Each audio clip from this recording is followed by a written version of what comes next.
মানিক বন্দ্যোপাধ্যায় লিখেছিলেন, দরদের থেকে ছোঁয়াচে কিছুই নেই এই জগতে। এই রকমই ছোঁয়াচে দরদ বোধহয় এসএসসি আর রাজ্য সরকারেরও আছে, কিন্তু মুশকিল যেটা সেটা যোগ্যদের জন্য নয়, দাগীদের জন্য আছে। তা না হলে আদালতের এক বেঞ্চ থেকে অন্য বেঞ্চে ধাক্কা খেতে খেতেও হুঁশ ফিরছে না কেন? আর সেই নিয়েই আমাদের প্রথম প্রশ্ন। এক সপ্তাহে একই মামলায় জোড়া ধাক্কা, হাকিম বদলালেও বদলালো না হুকুম। এসএসসির নতুন পরীক্ষায় বসতে পারবে না দাগীরা, সিঙ্গেল বেঞ্চের রায় বহাল রাখলো ডিভিশন বেঞ্চ। বারবার ধাক্কা খেয়েও কোন অঙ্কে সেই দাগীদের পাশেই থাকছে সরকার? দ্বিতীয় প্রশ্ন। দাগীদের প্রতি সরকারের যতটা দরদ ততটাই অবহেলা যোগ্যদের প্রতি। ডিভিশন বেঞ্চের রায়ের পর সরব চাকরিহারারা। আদালত বারবার বললেও যোগ্যদের তালিকা দেয়নি সরকার। যোগ্যদের জন্য একটু দরদ দেখালে আজ কি তাদের রাস্তায় থাকতে হতো? তৃতীয় প্রশ্ন। নতুন পরীক্ষাবিধিতে শিক্ষকতার অভিজ্ঞতার জন্য বরাদ্দ 10 নম্বর। সুপ্রিম কোর্ট যে অযোগ্যদের মাইনে ফেরত দিতে বলেছে, ঘুরিয়ে তাদের জন্য 10 নম্বর পুরস্কারের ব্যবস্থা করেছিল এসএসসি। এই উল্টো পথে হাঁটার নেপথ্যে রহস্যটা কি? চতুর্থ প্রশ্ন। বাংলার বীর বিপ্লবীদের সন্ত্রাসবাদী তকমা দিল বাংলারই সরকারি বিশ্ববিদ্যালয়। বিদ্যাসাগর বিশ্ববিদ্যালয়ের প্রশ্নপত্র নিয়ে নিন্দার ঝড়। হিন্দি সিনেমায় ক্ষুদিরাম বসুর নাম বিভ্রাট নিয়ে নিন্দায় সরব যে সরকার, এখন তারা নীরব কেন? পঞ্চম প্রশ্ন। 2019 সালে ক্লাস 8-এর বইয়ে সন্ত্রাসবাদী প্যারাগ্রাফের মধ্যে নাম ছিল ক্ষুদিরাম বসু। বিধানসভায় ক্ষমা চেয়েছিলেন তৎকালীন শিক্ষামন্ত্রী পার্থ চট্টোপাধ্যায়। আর এবার প্রশ্নপত্রে বিপ্লবীরা সন্ত্রাসবাদী। স্কুল থেকে বিশ্ববিদ্যালয়, বারবার একই ভুল কিভাবে সম্ভব? ষষ্ঠ প্রশ্ন। হাসপাতালে দাদাগিরির অভিযোগ। তৃণমূল বিধায়ক কাঞ্চন মল্লিকের বিরুদ্ধে কালো ব্যাচ পরে প্রতিবাদ ট্রপিক্যালের ডাক্তার ও নার্সদের। একই রকম অভিযোগে বিজেপির কৌস্তব বাগচির বিরুদ্ধে এফআইআর আর তিনবার পুলিশি তলব হলে কাঞ্চনের ক্ষেত্রে পৃথক ফল কেন? তবে শুরুতেই দেখাবো আজ ঠিক কী নির্দেশ দিল মাননীয় বিচারপতি সৌমেন সেন এবং মাননীয় বিচারপতি স্মিতা দাসদের ডিভিশন বেঞ্চ। দেখুন। এসএসসির নতুন নিয়োগ প্রক্রিয়ায় অংশ নিতে পারবে না দাগীরা।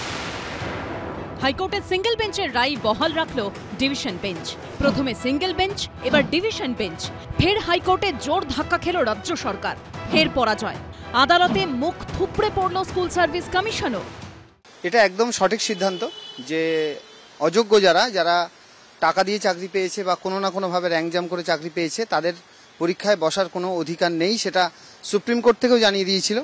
এবং তার বিরুদ্ধে রাজ্য গিয়ে যেভাবে ঝাঁপিয়ে পড়েছিল তার আমরা তীব্র নিন্দা জানাই। যারা কোনো রকমভাবে সমাজে যারা একেবারে চিহ্নিত অযোগ্য তাদের পক্ষ নিচ্ছে, এটা সত্যি এটা নিন্দনীয়। বিচারপতি সৌগত ভট্টাচার্যর রায় বহাল রাখল বিচারপতি সৌমেন সেন ও বিচারপতি স্মিতা দাসদের ডিভিশন বেঞ্চ। বৃহস্পতিবার বিচারপতি সৌমেন সেনের ডিভিশন বেঞ্চ জানিয়ে দেয়, নতুন নিয়োগে অংশ নিতে পারবেন না দাগীরা। তারা চাইছিলেন যে টেন্টেড ক্যান্ডিডেট তারা যাতে এই নিউ রিক্রুটমেন্ট প্রসেসে পার্টিসিপেট করতে পারেন, সেটা চাইছিলেন রাজ্য এবং এসএসসি। আজকে মহামান্য বিচারপতি সৌমেন সেনের ডিভিশন বেঞ্চ বলে দিয়েছেন যে অনারেবল জাস্টিস সৌগত ভট্টাচার্য যে জাজমেন্ট দিয়েছেন সেটি সঠিক, এবং সেই জাজমেন্ট মোতাবেকই এই টেন্টেড ক্যান্ডিডেটরা নতুন সিলেকশন প্রসেসে একদম তারা বসতে পারবেন না। টেন্টেড ক্যান্ডিডেটরা পার্টিসিপেট করতে পারবে না, যেটা সিঙ্গেল বেঞ্চ বলেছিল সেটাই ডিভিশন বেঞ্চ অ্যাফার্ম করেছে। দেখো, যুক্তিগুলো করেছি, গ্রহণ করেনি কোর্ট গ্রহণ করেনি, যেটা কোর্টের কথা তো মানতে হবে আমাকে। আমি তার সমালোচনা করতে পারি না। রাজ্য সরকার ও স্কুল সার্ভিস কমিশন দুতরফেই আদালতে সওয়াল করে বলা হয়, সুপ্রিম কোর্টের রায় অনুযায়ী দাগীদের নিয়োগে অংশ নিতে কোনো বাধা নেই। এমনকি কমিশনের তরফে এও বলা হয়, পরীক্ষায় বসতে না দেওয়া হলে দাগীদের অপূরণীয় ক্ষতি হবে। কিন্তু কোনো আবেদনেই কাজ হলো না। হার হলো রাজ্য সরকার ও কমিশনের। সুপ্রিম কোর্ট বললেও শুনবে না, সিঙ্গেল বেঞ্চ বললেও শুনবে না, ডিভিশন বেঞ্চ বললেও শুনবে না। আসলে চাকরি চুরির পয়সা কালীঘাটে পৌঁছেছে, এবং সেই কারণে চাকরি চোর এবং যারা চুরি করে চাকরি পেয়েছে তাদের জন্য সরকার রোজ ধাক্কা খাচ্ছে, তাতেও কোনো জ্ঞান হচ্ছে না। রাজ্য সরকারের তরফে হাইকোর্টে সওয়াল করা হয়, পরীক্ষায় বসতে না দিলে দাগীদের মৌলিক অধিকার খর্ব হবে। অন্যদিকে স্কুল সার্ভিস কমিশনের আইনজীবী প্রশ্ন তোলেন, একই অপরাধে কতবার শাস্তি হবে? যখনই কোনো নিয়োগ শুরু হচ্ছে তখনই কেউ না কেউ এসে সেটাকে আটকে দিচ্ছে বা আটকে দেওয়ার চেষ্টা করা হচ্ছে। হাইকোর্টের সিঙ্গেল বেঞ্চে হার, ডিভিশন বেঞ্চে পরাজয়। দাগীদের পাশে দাঁড়িয়ে এবার কি সুপ্রিম কোর্টেও যাবে রাজ্য সরকার, নাকি এবার ক্ষান্ত দেবে? সৌভিক মজুমদার, সৌমিত্র রায় ও কৃষ্ণেন্দু অধিকারীর রিপোর্ট, এবিপি আনন্দ। দেখুন, যা হওয়ার ছিল ঠিক তাই হলো। দেশের আইন যা বলে, ডিভিশন বেঞ্চের রায়ও ঠিক তাই বলল। আমরা বারবার প্রশ্ন তুলেছি যে রাজ্য সরকার এবং স্কুল সার্ভিস কমিশন কি করে চিহ্নিত অযোগ্য বা দাগীদের পাশে দাঁড়াচ্ছে। একবার নয়, বারবার। রাজ্য কি করে অযোগ্যদের পাশে দাঁড়ায়, রাজ্য কি করে অন্যায়ের পাশে দাঁড়ায়, প্রথম দিন থেকে এই প্রশ্ন আমরা তুলে গেছি। সবচেয়ে বড় কথা, চিহ্নিত অযোগ্য বা দাগীদের এই তালিকা তো এসএসসি আদালতে জমা দিয়েছে, যার ভিত্তিতে সুপ্রিম কোর্ট বলেছে এই দাগীদের মাইনে ফেরত দিতে হবে। ভাবুন, মাইনে ফেরত দেওয়ার বদলে সুপ্রিম কোর্টের রায়ের সম্পূর্ণ উল্টো দিকে গিয়ে তাদেরই পরীক্ষায় বসার সুযোগ করে দিচ্ছে এসএসসি আর রাজ্য সরকার। সেই জন্যই বললাম, কলকাতা হাইকোর্টের সিঙ্গেল বেঞ্চের রায় যে ডিভিশন বেঞ্চেও বহাল থাকবে, এটাই তো প্রত্যাশিত। কারণ ল অফ দ্য ল্যান্ড এটাই বলে এবং নৈতিকতার বিচারেও এটাই হয়। ফিরদৌস কি মানবে? আমার প্রথম বক্তা আজ ফিরদৌস শামীম। দেখুন, আমি একটু পিছিয়ে গিয়ে আমি একটু শুরু করব। রাজ্যের মাননীয় মুখ্যমন্ত্রী চাকরি হারিয়ে যাওয়ার পরে সমস্ত শিক্ষকদের ডাকলেন, যোগ্যও ছিল, অযোগ্যও ছিল, দাগীও ছিল, অদাগীও ছিল। বললেন আমি তোমাদের সঙ্গে আছি। 31শে ডিসেম্বর পর্যন্ত যারা যোগ্য, নট স্পেসিফিক্যালি টেন্টেড ক্যান্ডিডেট, তারা শিক্ষকতা করতে পারবেন। আপনি জানেন সুমনবাবু, এই শিক্ষক যারা 31শে ডিসেম্বর পর্যন্ত শিক্ষকতা করছে, তাদের মধ্যে থেকে একটা অংশ পরীক্ষায় বসতে পারবে না। আপনি শুনে হয়তো অবাক হয়ে যাচ্ছেন, ফ্যাক্ট। কেন? এবার প্রশ্নটা করলে এবার উত্তরটা দিই। তার কারণ, এর আগে 2016 সালের যে রিক্রুটমেন্ট রুলস, সেখানে ন্যূনতম যোগ্যতা মান ছিল 45%। এখন সেটাকে বাড়িয়ে করা হয়েছে 50%। সেই জন্য সেই যোগ্য, নট স্পেসিফিক্যালি টেন্টেড শিক্ষকরা যারা 31শে ডিসেম্বর পর্যন্ত চাকরি করছেন, তারা পরীক্ষায় বসতে পারবে না। রাজ্য মানে সরকার দাগী নয় সেই অর্থে যোগ্য, কিন্তু তারা পরীক্ষায় দ্বিতীয়বার বসতে পারছে না। রাজ্য সরকারের মন বা এসএসসির মন তাদের জন্য কিন্তু কাঁদছে না। আমি বলছি, মুখ্যমন্ত্রী ডেকে যাদের জন্য বলেছিলেন তোমাদের জন্য আমার মন কাঁদে, সেই তথাকথিত যোগ্য অদাগী শিক্ষকদের জন্য মুখ্যমন্ত্রী তথা রাজ্য সরকারের মন কাঁদছে না। কাঁদছে কাদের জন্য? যারা সাদা খাতা জমা দিয়ে চাকরি পেয়েছে তাদের জন্য। বলছে তাদের মৌলিক অধিকার নাকি খর্ব হয়ে যাচ্ছে। আচ্ছা, এসএসসি কেউ একটা অ্যাপ্লিকেশন করতে পারছেন না, তাদের জন্য এসএসসির মন একেবারে কেঁদে উঠবে। কতজন ছেলে মেয়ে যারা 2016 সালে যে বয়সসীমার মধ্যে থাকলেও আজকে তারা বয়সসীমা পেরিয়ে গেছেন, এই রিল্যাক্সেশন প্রয়োজন, তাদের জন্য এসএসসির মন কাঁদছে না, সরকারের মন কাঁদছে না। কাঁদছে কাদের জন্য? যারা সাদা খাতা জমা দিয়েছেন তাদের জন্য। বলছেন তাদের মৌলিক অধিকার নাকি খর্ব। আর দুদিন পর তো যুক্তি দেবেন যে চোরেদের মৌলিক অধিকার খর্ব হয়ে যাচ্ছে, তার কারণ তারা চুরি করতে পারছে না, আমরা স্টেট হিসেবে শাস্তি দেব না, চোরেদের চুরি করাটাই মৌলিক অধিকার। আপনি যুক্তি দিচ্ছেন, মানে আমি অবাক হয়ে যাচ্ছি, যুক্তি দিচ্ছেন ডাবল জিওপার্ডি। তাহলে সুপ্রিম কোর্ট কি মানে ভুল করলেন? মানে সুপ্রিম কোর্ট প্রথমে একবার রায় দিয়ে বললেন তাদের চাকরি চলে গেল, আর দ্বিতীয়বার বললেন, মানে ওই রায়েই বললেন যে তাদেরকে পয়সা ফেরত দিতে হবে, তার মানে দুবার শাস্তি। তৃতীয় বললেন যে এরা পরীক্ষায় বসতে পারবে না। আমি যদি রাজ্য সরকারের যুক্তি এবং এসএসসির যুক্তি মেনে নিই, তাহলে তো সুপ্রিম কোর্ট মহা ভুল করেছে। যে সুপ্রিম কোর্ট বলেছে প্রথমে চাকরি কেড়ে নিয়েছে, তারপরে একই রায়ে বলেছে যে না তোমরা টাকা ফেরত দাও। সুপ্রিম কোর্ট মহা ভুল করেছে এবং কলকাতা হাইকোর্ট সেই সুপ্রিম কোর্টের মহা ভুলটা রাজ্য সরকারের সাবমিশন অনুযায়ী ঠিক করে দেবেন। এটা হয় ডাবল জিওপার্ডি, এ থেকে বলে না। এটা একটাই প্রসিকিউশন, একটাই বিচারে আপনার মাল্টিপল শাস্তি হতেই পারে। যেমন হয় দেখবেন সাধারণভাবে জেল সঙ্গে জরিমানা। আপনি এই ক্ষেত্রে বলেছে চাকরি টার্মিনেট হয়ে যাবে, কারণ অপরাধ করেছেন, সাদা কালো জমা দিয়ে চাকরি পেয়েছেন, অপরাধ করেছেন, আমরা সার্ভিস টার্মিনেট হবে, চাকরি টার্মিনেটেড হয়ে যাবে, মাইনে ফেরত দিতে হবে, এটা কি ডবল শাস্তি? একদম, এটা বুঝতে পারবেন না। আপনার সাধারণ যুক্তিতে এটা আসে, কিন্তু ওদের সাধারণ যুক্তিতে এটা আসছে না। তার কারণ হচ্ছে এদের দায় আছে। এই দায়টা হলো আর্থিক দায়। তার কারণ এরা তো আর সাদা খাতা এমনি জমা দিয়েছেন, এমনি চাকরি পেয়েছেন ভালোবাসার খাতিরে, এটা ভাবার কোনো কারণ নেই। অর্থের বিনিময়ে চাকরি। বেশ, আমি আর্থিক দায় আলাদা করে আসবো, কিন্তু তার আগে ফিরদৌসকে ধন্যবাদ। আমি সত্যিই জানতাম না যে এই নতুন বিধি, ইতিমধ্যেই যারা যোগ্য প্রার্থী আছেন তারা তো পরীক্ষায় বসারই বিরোধী, কিন্তু এই নতুন বিধিতে একাধিক এই ধরনের অসঙ্গতি থাকলে এটাও তো আলাদা করে নিঃসন্দেহে আদালতের দ্বারস্থ কাউকে হতে হবে। অলরেডি হয়েছেন এবং সেই মামলা ফিক্সড করেছেন মহামান্য বিচারপতি সোমেন সেনের ডিভিশন বেঞ্চ আগামী সোমবার। এবং এই যে জাস্টিস মার্জনা করবেন সিনিয়র অ্যাডভোকেট অনিন্দ্য কুমার মিত্র, তিনি কিন্তু তাদের হয়ে অ্যাপিয়ার করছেন। তিনি বলছেন যে দেখুন এই যে নিয়মটা, যে 45% ছিল, সেই 45% নাম্বার রাখতে হবে, এটা 50% করা যাবে না। এরকম অনেক দেখবেন যেমন ওবিসি নিয়ে সেদিনও কলকাতা হাইকোর্টে এই যখন শুনানি হয়, সিনিয়র ব্যারিস্টার অনিন্দ মিত্র একেবারে কৃতজ্ঞতা প্রকাশ করছিলেন যোগ্য চাকরি প্রার্থীরা, সেই ছবিও আমরা দেখেছি। কিন্তু এইখানে আমি আমার দ্বিতীয় প্রতিবেদনে যাব, যেখানে নিঃসন্দেহে অযোগ্যদের এই ব্যাপক দুর্নীতির জন্য অনিশ্চয়তার মুখে আরও একবার পড়ল কিন্তু যোগ্যদের চাকরিটা শুধু নয়, সেটা তো পড়েই গেছে, চাকরি পাওয়ার সম্ভাবনাটাও। কেন বলছে এই কথা, পরে প্রতিবেদন। এক সপ্তাহে দুবার সিঙ্গেল বেঞ্চের পর এবার ডিভিশন বেঞ্চেও হারল রাজ্য সরকার। চিহ্নিত দাগীদের নিয়োগ প্রক্রিয়ায় কোনোভাবেই সুযোগ নয়। 3 দিনের ব্যবধানে সেই নির্দেশই ফের একবার স্পষ্ট করে জানিয়ে দিল হাইকোর্ট। সোমবার বিচারপতি সৌগত ভট্টাচার্য নির্দেশ দিয়েছিলেন, নির্দিষ্টভাবে চিহ্নিত অযোগ্যদের বাদ দিয়ে করতে হবে 2025-এর নিয়োগ প্রক্রিয়া। সিঙ্গেল বেঞ্চের রায় বহাল রেখেই বৃহস্পতিবার বিচারপতি সৌমেন সেন ও স্মিতা দাসদের বেঞ্চ নির্দেশ দেয়, নতুন নিয়োগ প্রক্রিয়ায় চিহ্নিত দাগীরা অংশ নিতে পারবেন না। হাইকোর্ট, সুপ্রিম কোর্ট, এই বিচার ব্যবস্থার এই যে জায়গাগুলো, এখানে আমরা সাধারণ মানুষরা ভরসা করি যে আমরা ন্যায় বিচার পাবো।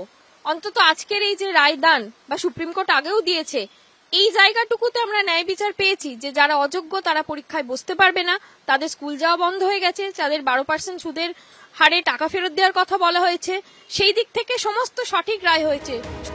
3রা এপ্রিল সুপ্রিম কোর্টের নির্দেশে পরিষ্কার বলা হয়, নির্দিষ্টভাবে চিহ্নিত অযোগ্যদের চাকরি বাতিলের পাশাপাশি বেতনও ফেরত দিতে হবে, কারণ এই চিহ্নিত অযোগ্যদের জন্যই গোটা নিয়োগ প্রক্রিয়া বাতিল করতে হয়েছে। কিন্তু তারপরও নতুন করে পরীক্ষার জন্য যে বিজ্ঞপ্তি এসএসসি জারি করে, তাতে কোথাও স্পষ্ট করে বলা হয়নি যে দাগীরা পরীক্ষায় বসতে পারবে না। এই প্রেক্ষাপটে বিজ্ঞপ্তিকে চ্যালেঞ্জ জানিয়ে হাইকোর্টের দ্বারস্থ হন চাকরিহারাদের একাংশ।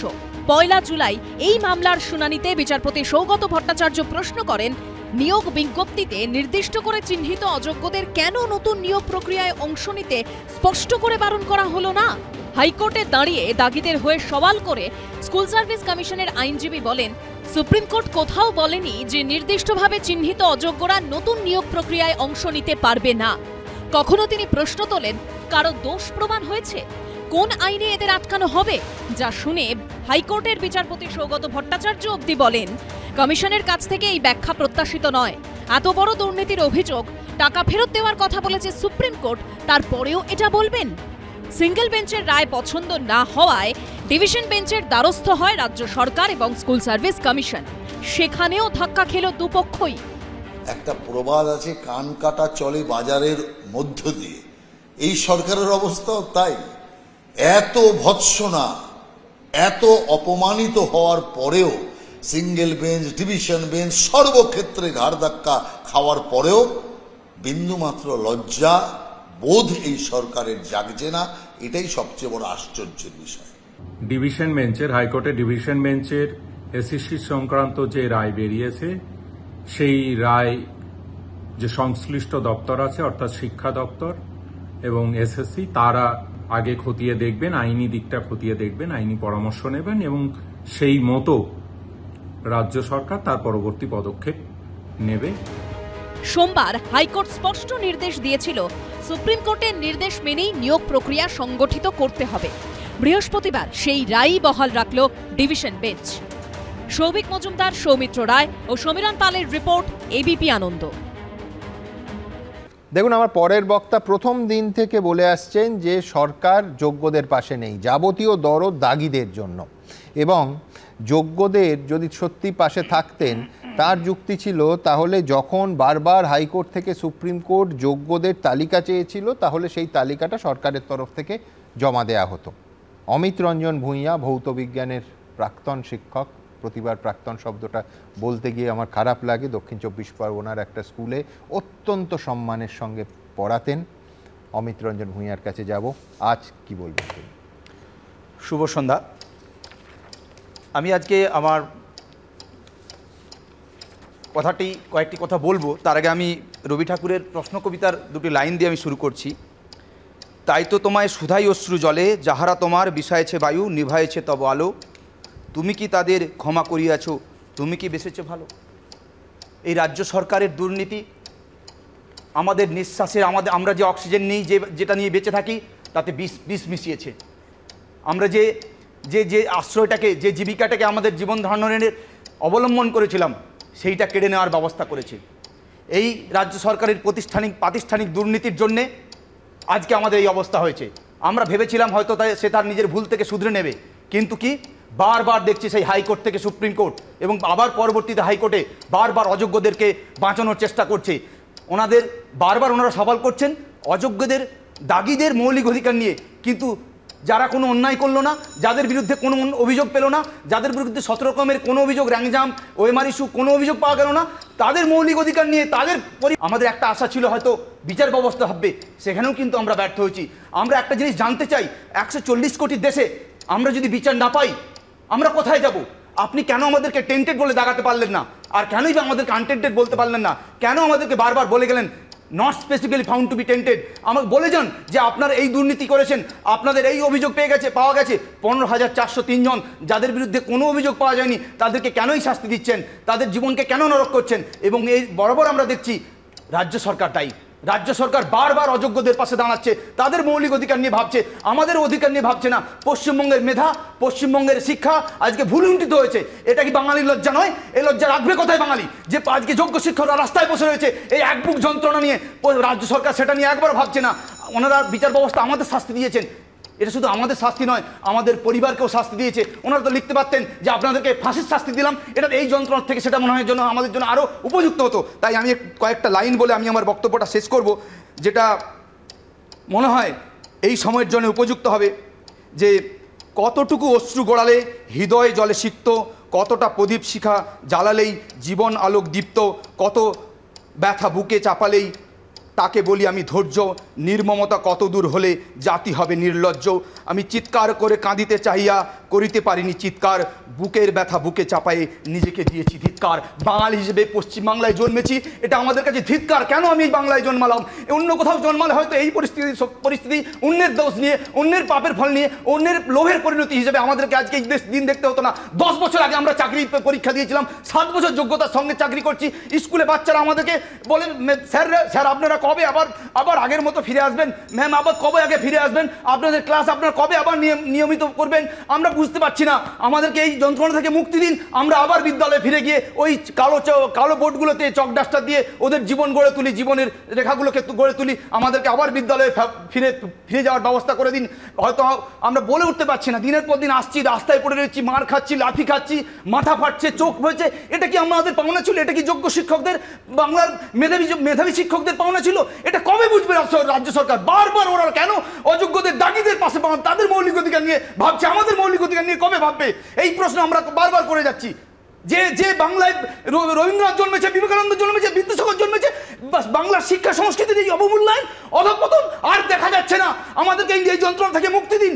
আমরা পাচ্ছি না আর এই যন্ত্রণা নিতে। বারবার আমরা সুপ্রিম কোর্টে দেখছি, হাইকোর্টে দেখছি, সব জায়গায় আপনারা ওই দাগি যারা টাকা দিয়ে চাকরি কিনেছে, যাদের নামে র্যাঙ্ক জাম্পের অভিযোগ আছে, যাদের নামে ওএমআর ইস্যু আছে, তাদের নিয়ে ভাবছেন, আমাদের নিয়ে ভাবছেন না। কেন? আমরা 240 টাকা দিয়ে ফর্ম বলেছিলাম বলে? আমরা আপনাকে 15 লাখ টাকা, 14 লাখ টাকা, 12 লাখ টাকা দিতে পারিনি বলে? এটা আমাদের অপরাধ। বাংলার সেই মেধাবী ছেলেরা কোথায় যাবে? তারা তো এই সরকারি চাকরিগুলো পাখির চোখ করে, তারা কোথায় যাবে? প্রশ্ন করুন। একটা জিনিস বলবেন, রাজনীতি কোনো রাজনীতি নয়। জীবন যখন আপনার পেটে লাথ পড়বে তখন সিপিএম, কংগ্রেস, বিজেপি কেউ আপনার পেটের দায়িত্ব নেবে না, আপনার পরিবারের দায়িত্ব নেবে। আপনি যে জীবিকাটা অর্জন করেছিলেন, যে সম্মানের চাকরিটা অর্জন করেছিলেন নিজের যোগ্যতায়, আজকে সেটাকে প্রশ্ন চিহ্নের সামনে দাঁড় করিয়ে দিয়েছে। আপনার সারা জীবনের সততা সেই সততাকে প্রশ্ন চিহ্নের সামনে দাঁড় করিয়ে দিয়েছে এই রাজ্য সরকার। এবং বিচার ব্যবস্থার কাছে আমাদের আশা ছিল, করজোড়ে আমরা প্রার্থনা করছি, আমাদেরকে বিচার দিন, আমাদেরকে বিদ্যালয়ে ফেরান। ওই উপাধি নিয়ে আমরা বাকি জীবনটা আমরা বাঁচতে চাই না। You are not specifically found to be tainted. অমিতের এই সত্যি কথা বলতে এই ভেজা চোখের জলের উত্তর আমার কাছেও নেই। একেবারে পরিষ্কার যে প্রশ্নটা, হ্যাঁ নিঃসন্দেহে চাকরি চলে যাওয়া, আর্থিক প্রশ্ন তো আছেই, কিন্তু যেভাবে একেবারে মানে সত্যি সত্যি সমাজে তারা টেন্টেড হয়ে যাচ্ছেন, যে সমাজে চাকরি হারা হিসেবে কার্যত কোনো অপরাধ ছাড়া দাগিয়ে দেয়া হচ্ছে, সেখানে নৈতিকতার প্রশ্ন তো অবশ্যই আসবে। নীতিগতভাবে কোনো ভুল না করে 250 টাকা দিয়ে ফর্ম ফিল আপ করে মেধার জোরে যে এতজন চাকরিকে করছিলেন, তাদের জবাব কে দেবে? আমি বলছি এর জবাব প্রত্যেককে দিতে হবে। ঠিক এইখান থেকে যে দীর্ঘ যাত্রাটার মধ্যে দিয়ে অমিত রঞ্জনদের যেতে হলো, আমার মনে আছে গত 2 বার উনি স্টুডিওতে এসেছিলেন পুলিশের মার খেয়ে, পুলিশের লাঠির বাড়ি খেয়ে, শরীরে চিহ্ন নিয়ে, একবার হাতে ভাঙা লাঠি নিয়ে। আমি বলছি এইটা কিন্তু যোগ্য শিক্ষকরা ডিজার্ভ করেন না, খুব স্পষ্ট বলছি। এই যন্ত্রণার ইতিহাসটা এক ঝলক দেখে নিই। দাগিদের পাশে দাঁড়াতে গিয়ে কলকাতা হাইকোর্টে সিঙ্গেল বেঞ্চে জোরালো ধাক্কা খেয়েছিল তৃণমূল সরকার। এবার ডিভিশন বেঞ্চেও মামলা হারল তারা। বিচারপতি সৌমেন সেন এবং বিচারপতি স্মিতা দাসদের ডিভিশন বেঞ্চ স্পষ্ট জানিয়ে দিল এসএসসির নতুন নিয়োগে অংশ নিতে পারবে না দাগিরা। এই দাগিদের ব্যাপক দুর্নীতির জন্যই 2016 সালের এসএসসির পুরো প্যানেল বাতিল হয়েছে। চাকরি হারাতে হয়েছে যোগ্যদের। অনিশ্চয়তার মুখে পড়েছে হাজার হাজার তরুণ তরুণীর ভবিষ্যৎ। কিন্তু তৃণমূল সরকার এবং স্কুল সার্ভিস কমিশন শুরু থেকেই সেই দাগিদেরই পাশে। মন্ত্রিসভার সিদ্ধান্তে তৈরি যে অতিরিক্ত শূন্যপদ নিয়ে বিতর্কের ঝড় ওঠে তা দুর্নীতিগ্রস্তদের চাকরি বাঁচাতেই তৈরি হয়েছিল বলে অভিযোগ ওঠে। হাইকোর্ট থেকে সুপ্রিম কোর্ট বারবার যোগ্য অযোগ্য আলাদা করার কথা বললেও তা করা হয়নি। সুপ্রিম কোর্ট চাকরি বাতিলের নির্দেশ বহাল রাখার পর 7ই এপ্রিল নেতাজি ইন্ডোরে চাকরিহারাদের নিয়ে মমতা বন্দ্যোপাধ্যায় সভা করেন। সেখানেও তাঁর মুখে শোনা গেছিল অযোগ্যদের প্রসঙ্গ। আগে যোগ্যদেরটা হয়ে যাক, বাদ বাকি যারা থাকবেন, যাদের অযোগ্য বলা হচ্ছে তাদের বিরুদ্ধে কি কি এভিডেন্স আছে আমি দেখব। এই প্রেক্ষাপটে যোগ্য চাকরিহারারা বলছেন দাগিদের প্রতি রাজ্য সরকারের যতটা দরদ, যোগ্যদের প্রতি অবহেলা ততটাই স্পষ্ট। সবাই মিলে দেখছি অযোগ্যদের নিয়েই পড়েছেন, আর আমরা যারা আছি সো কল্ড আনটেন্ডেড যোগ্য ক্যান্ডিডেট, সেক্ষেত্রে আমাদের নিয়ে কারোরই কোনো মাথা ব্যথা নেই। আফটার অল জানি না আমরা কি দোষ করলাম, স্বচ্ছতা সততার পথে চলে এই চাকরিটা পেয়ে কোনো দুর্নীতির হাত না ধরেই মনে হয় আমরা অনেক বড় দোষ করে ফেলেছি। সর্বজনসমক্ষে আমার একটাই প্রশ্ন, আমরা যোগ্যরা কি দোষ করলাম যার জন্য আমাদের কথা কেউ ভাবছেন না? এরপর এসএসসির নতুন নিয়োগে দাগিদের অংশগ্রহণ আটকাতে হাইকোর্টে মামলা হলে সেখানেও দাগিদের হয়ে লাগাতার সওয়াল করেন স্কুল সার্ভিস কমিশনের আইনজীবী কল্যাণ বন্দ্যোপাধ্যায়। তিনি সরাসরি এই প্রশ্ন তোলেন যে কারো দোষ প্রমাণ হয়েছে, কোন আইনে এদের আটকানো হবে। বুধবারও ডিভিশন বেঞ্চের শুনানিতে কার্যত দাগিদের হয়ে সওয়াল করে অ্যাডভোকেট জেনারেল বলেন, নিয়োগে অংশ নিতে না দেওয়া হলে সেটা মৌলিক অধিকারে হস্তক্ষেপ করা হবে। শুরু থেকে লাগাতার দাগিদের প্রতি রাজ্য সরকার এবং এসএসসির এই দরদ নিয়ে সরব হয়েছে বিরোধীরা। অযোগ্যরা মুখ খুলতে শুরু করে কোন কোন তৃণমূল নেতাকে কত পয়সার বিনিময়ে তারা চাকরি পেয়েছে, তাহলে তো ভূমিকম্প হয়ে যাবে তৃণমূল কংগ্রেসে। সেই ভয়েই রাজ্য সরকার ভীত সন্ত্রস্ত এবং বারবার একটি সরকার অনৈতিক কাজ করতে চাইছে। সরকার প্রথম দিন থেকে এটা স্পষ্ট করে দিয়েছে যে সরকারটা চাকরি চোরেদের জন্য, যারা টেন্টেড, যারা দাগি, যারা দুর্নীতি করে তাদের জন্য সরকার। চালের সঙ্গে কাকড় মিশিয়ে দিয়েছে। বারবার কথা হওয়া সত্ত্বেও ওএমআর শিট দেখাতে পারেনি, দেখায়নি, লুকিয়ে রেখেছে, ধামাচাপা দিয়েছে। পাল্টা যুক্তি দিয়েছে তৃণমূল। 180 জন মাত্র অ্যাপ্লিকেশন করেছে গতকাল পর্যন্ত, অযোগ্য আর কি, যাদের ক্লেমড আনটেন্টেড, যাদেরকে বলেছিল অযোগ্য আইডেন্টিফাইড। হ্যাঁ, 180 জন মাত্র অ্যাপ্লিকেশন করেছিল গত, প্রায় 2,20,25,000 অ্যাপ্লিকেশন এসেছে, তার মধ্যে 180। দাগিদের প্রতি রাজ্য সরকারের ভালোবাসা অবশ্য আদালতের ধোপে টিকল না। সিঙ্গেল বেঞ্চের পর ডিভিশন বেঞ্চও পরীক্ষা থেকে দাগিদের বাদ দিতেই নির্দেশ দিল।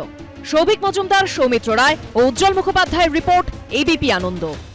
দেখুন, আমি এখানে বলবো যে দাগি একেবারে চিহ্নিত অযোগ্য কাদের বলা হচ্ছে। এক, যে প্যানেলেই যাদের নাম নেই তাদের অন্তর্ভুক্ত করা হয়েছে সম্পূর্ণ বেআইনিভাবে। দুই হচ্ছে সরাসরি যারা র্যাঙ্ক জাম্প করেছে, অর্থাৎ নিচ থেকে যোগ্যদের বঞ্চিত করে যাদের ওপরে টেনে তোলা হয়েছে অন্যায়ভাবে। তিন, সবথেকে বড় কথা, যে ওএমআর শিট যারা জালিয়াতি করেছে, মানে 0 থেকে 50, 3 থেকে 53, বহুবার এই অনুষ্ঠানে সেই ওএমআর শিট জালিয়াতি হওয়া ওএমআর শিট আমরা দেখিয়েছি, সাদা খাতার অডিও টেপ আমরা দেখিয়েছি। এবং এই রকম 17 রকমের জালিয়াতির কথা মাননীয় বিচারপতি রায়ে আদালতে বলা হয়েছিল। আমার অরূপের কাছে আমার পরবর্তী বক্তা প্রশ্নটা খুব সহজ, যে আমার তোমার করের টাকা, ট্যাক্স পেয়ার মানি দিয়ে কেন বারবার দাগিদের পাশে দাঁড়িয়ে সরকার মুখ পোড়াচ্ছে? এইটা তো যোগ্যদের পাশে দাঁড়িয়ে ওদের পরীক্ষা দিতে হবে না, অন্য কি রাস্তা খোঁজা যায়, এই নিয়ে মামলা নয়। একেবারে স্পষ্ট, যাতে যারা চিহ্নিত দাগি তাদের পরীক্ষায় বসার ব্যবস্থা করা যায়, তাদের ঘুরপথে 10 নম্বর দেওয়ার ব্যবস্থা ইতিমধ্যেই করা হয়েছে। কেন দাগিদের জন্য তোমার আমার করের টাকা ব্যয় করে সরকার এক বেঞ্চ থেকে অন্য বেঞ্চ, হয়তো ডিভিশন বেঞ্চে হারের পরের পর সুপ্রিম কোর্টেও যাবে? এইটা কেন? এ তো ধাঁধা অরূপ। সুমন, প্রথমত আমার আগে যিনি শিক্ষক তিনি বক্তব্য রাখছিলেন, আমার নিজেরও খারাপ লাগছিল, কারণ ওনার যন্ত্রণার সাথে বোধহয় বাংলার 10.5 কোটি মানুষ প্রায় সকলেই সহমর্মী। এটা তো ঘটনা যে ওনারা যোগ্য হওয়া সত্ত্বেও ওনাদের চাকরি চলে গেছে, এবং আপনার সাথে আপনিও একাধিকবার যখন প্রিন্সিপাল অফ ন্যাচারাল জাস্টিসের কথা বলেছেন, বারবার করে আপনিও উচ্চারণ করেছেন যে একজন নিরপরাধও যেন সাজা না পায়, তাতে যদি 99 জন অপরাধীও যদি ছাড় পেয়ে যায়, কিন্তু সেটা হয়নি এক্ষেত্রে।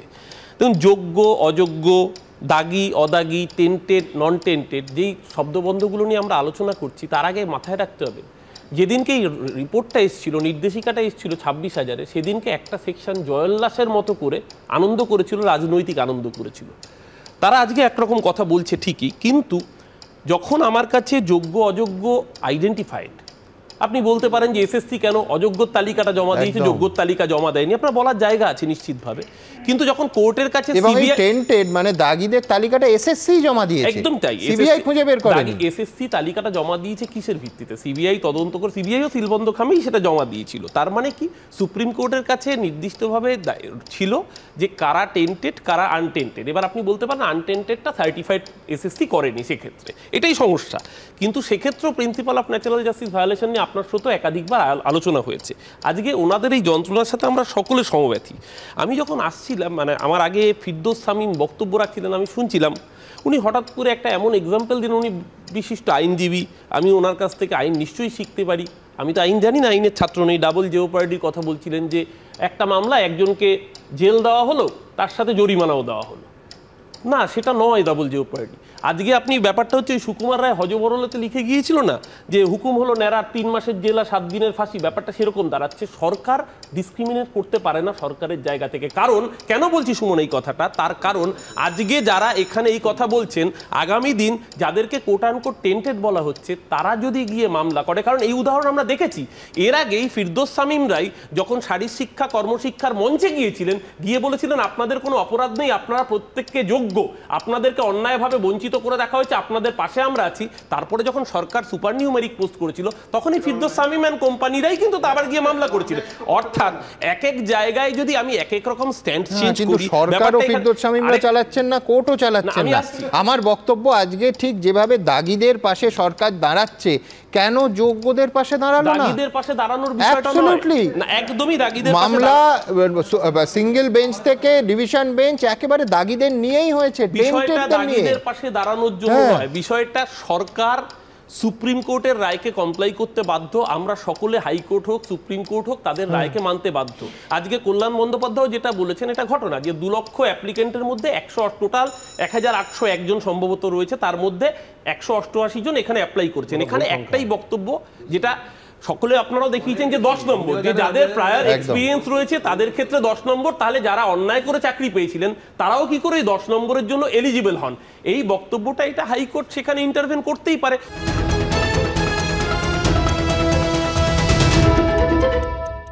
দেখুন, আমি এখানে বলবো যে দাগি একেবারে চিহ্নিত অযোগ্য কাদের বলা হচ্ছে। এক, যে প্যানেলেই যাদের নাম নেই তাদের অন্তর্ভুক্ত করা হয়েছে সম্পূর্ণ বেআইনিভাবে।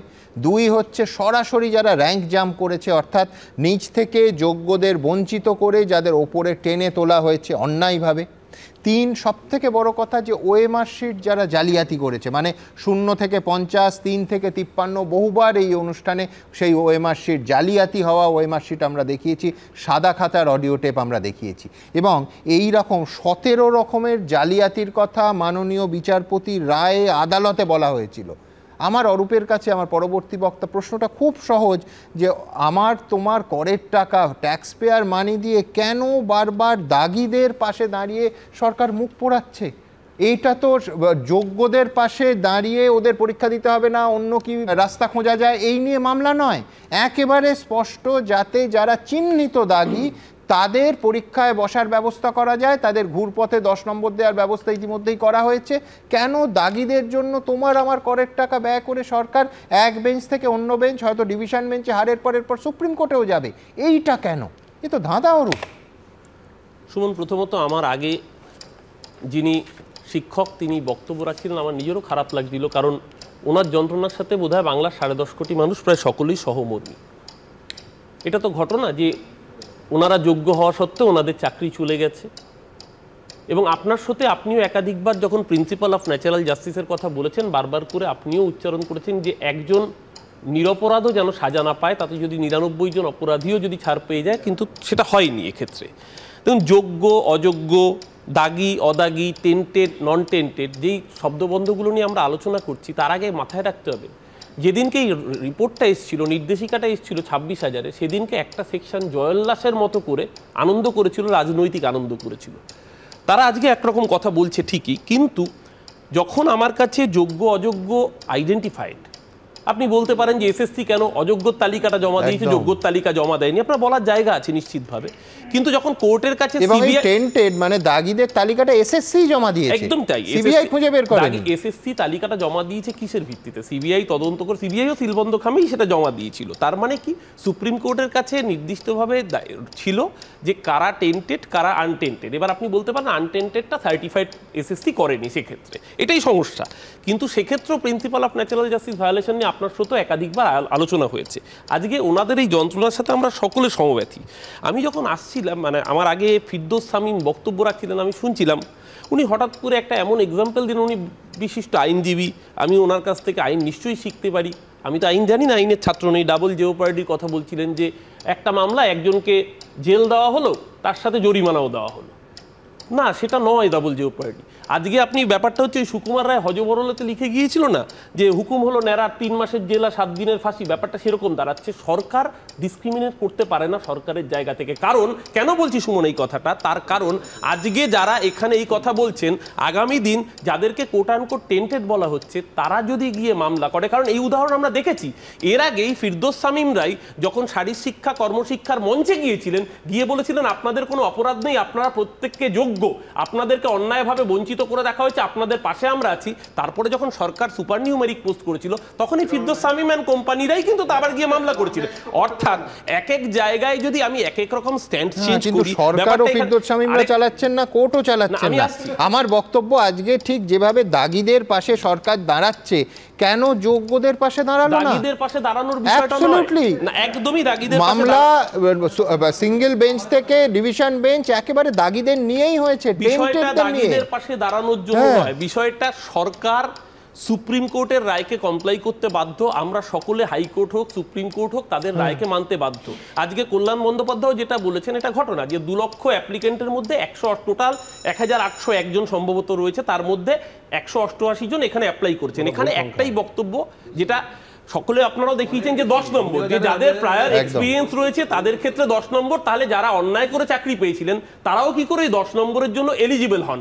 এই বক্তব্যটা এটা হাইকোর্ট সেখানে ইন্টারভেন করতেই পারে। কিন্তু আজকে যদি আপনি একই অপরাধে একজনের চাকরি চলে গিয়েছে, তাকে মায়না ফেরত দিতে হয়েছে, তারপরেও সে সারা জীবনের চাকরি, কালকে যে এর গ্যারান্টি কে নেবে কালকে যে তারা আবার মামলা করবে না, তাতে গোটা প্রসেসটা আবার নতুন করে বন্ধ হয়ে যাবে না? না, এর গ্যারান্টি কেউ দিতে পারে না তাকে।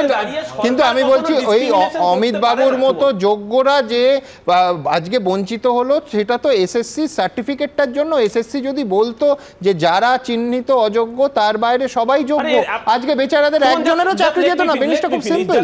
ঠিক এই কথা বলছেন।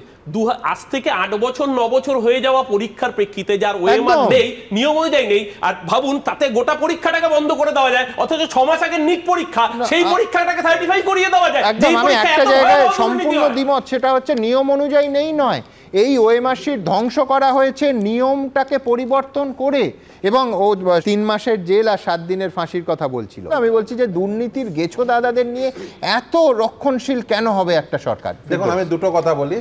অরব বলার সময় বলছিলেন না যে ওই একজনেরও যাতে শাস্তি না হয় এরকম বিষয় উনি ক্রিমিনাল জুরিসপ্রুডেন্স আর সার্ভিস জুরিসপ্রুডেন্স গুলিয়ে ফেলছেন। আজকেও দেখেছি ওই যে যখন এই সার্ভিস ম্যাটার করতে গিয়ে ক্রিমিনাল জুরিসপ্রুডেন্স নিয়ে আসছেন, অনিন্দ কুমার মিত্র খুব সুন্দর করে বুঝিয়ে দিয়েছেন। আশা করি বুঝেছেন, যদি না বুঝে থাকেন আবার গিয়ে সুপ্রিম কোর্ট আছে, আবার গিয়ে আর একবার থাপ্পড় খেয়ে আসবেন। যাই হোক আপনারাই করবেন, সরকারই গেছিল থাপ্পড় খেতে। এবার ওই যে প্রায় ওয়ার্ক এডুকেশন ফিজিক্যাল এডুকেশন বলছেন দাদা, যোগ্য মানে হচ্ছে যার মিনিমাম এলিজিবিলিটি ক্রাইটেরিয়া রয়েছে, মিনিমাম এলিজিবিলিটি ক্রাইটেরিয়া রয়েছে, তারা আন্দোলন করছে। অবশ্যই কারণ আমার পাশে একসময় ইনসান ছিল, সেই ইনসানকে র্যাঙ্ক জাম্প করে মমতা ব্যানার্জি চাকরি দিয়েছিল, ফলে তার বিরুদ্ধে অবশ্যই লড়বো। এবং শুধু তাই না, শুনে রাখুন, ডাবল স্ট্যান্ডার্ড নয় দাদা, যোগ্য হচ্ছে মিনিমাম এলিজিবিলিটি ক্রাইটেরিয়া যা থাকবে সেই যোগ্য। এবার তাকে র্যাঙ্ক জাম্প করে চাকরি দিতে মমতা বন্দ্যোপাধ্যায়কে ফিরদৌস বলেনি, ফিরদৌস বলেছিল ধর্মতলা থেকে। আমরা একটু ধর্মের কথা বলি, অমিত রঞ্জন। না, উনি বারবার সেই রাজ্য সরকারের সেই অযোগ্যদের বা অবৈধদের পাশে দাঁড়ানোর স্ট্যান্ডটাই নিলেন। উনি ওনাদের বিষয় নিয়ে চিন্তিত, ওনারা অন্যায় করেছে তাই শাস্তি হচ্ছে, কোটা একটার জায়গায় দুটো শাস্তি হচ্ছে বলে উনি দাবি করছেন। আমার অপরাধটা কি? আমাদের অপরাধ কি? আমাদের জীবন জীবিকা কেড়ে নিলেন প্রথম দিন থেকে। সারা জীবনে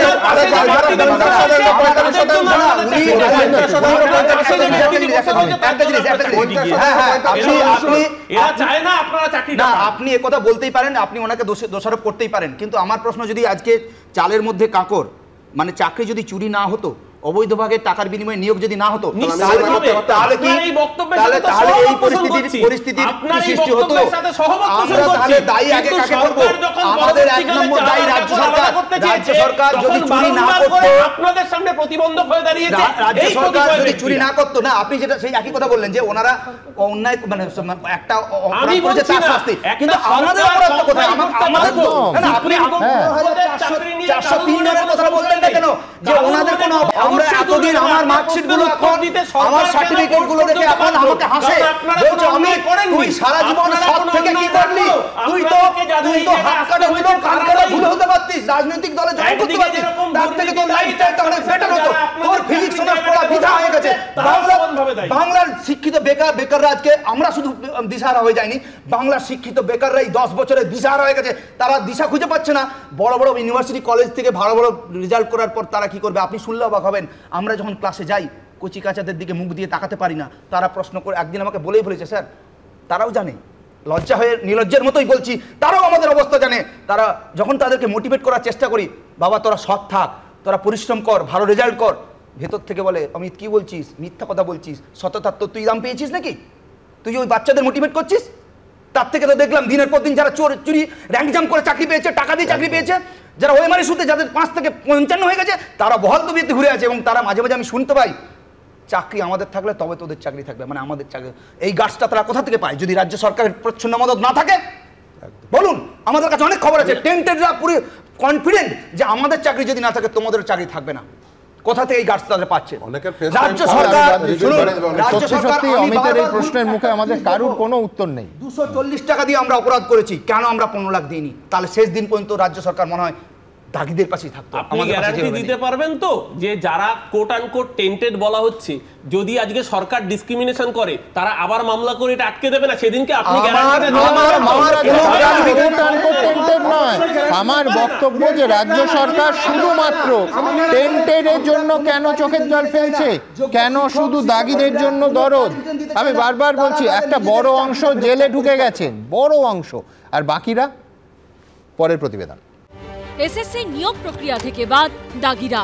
বিচারপতি সৌগত ভট্টাচার্যর সিঙ্গেল বেঞ্চের পর একই নির্দেশ দিল কলকাতা হাইকোর্টের ডিভিশন বেঞ্চ। কিন্তু রাজ্য সরকার এবং স্কুল সার্ভিস কমিশন যেভাবে বারবার এই দাগিদের পাশে দাঁড়িয়েছে, তাতে বিস্মিত অনেকে।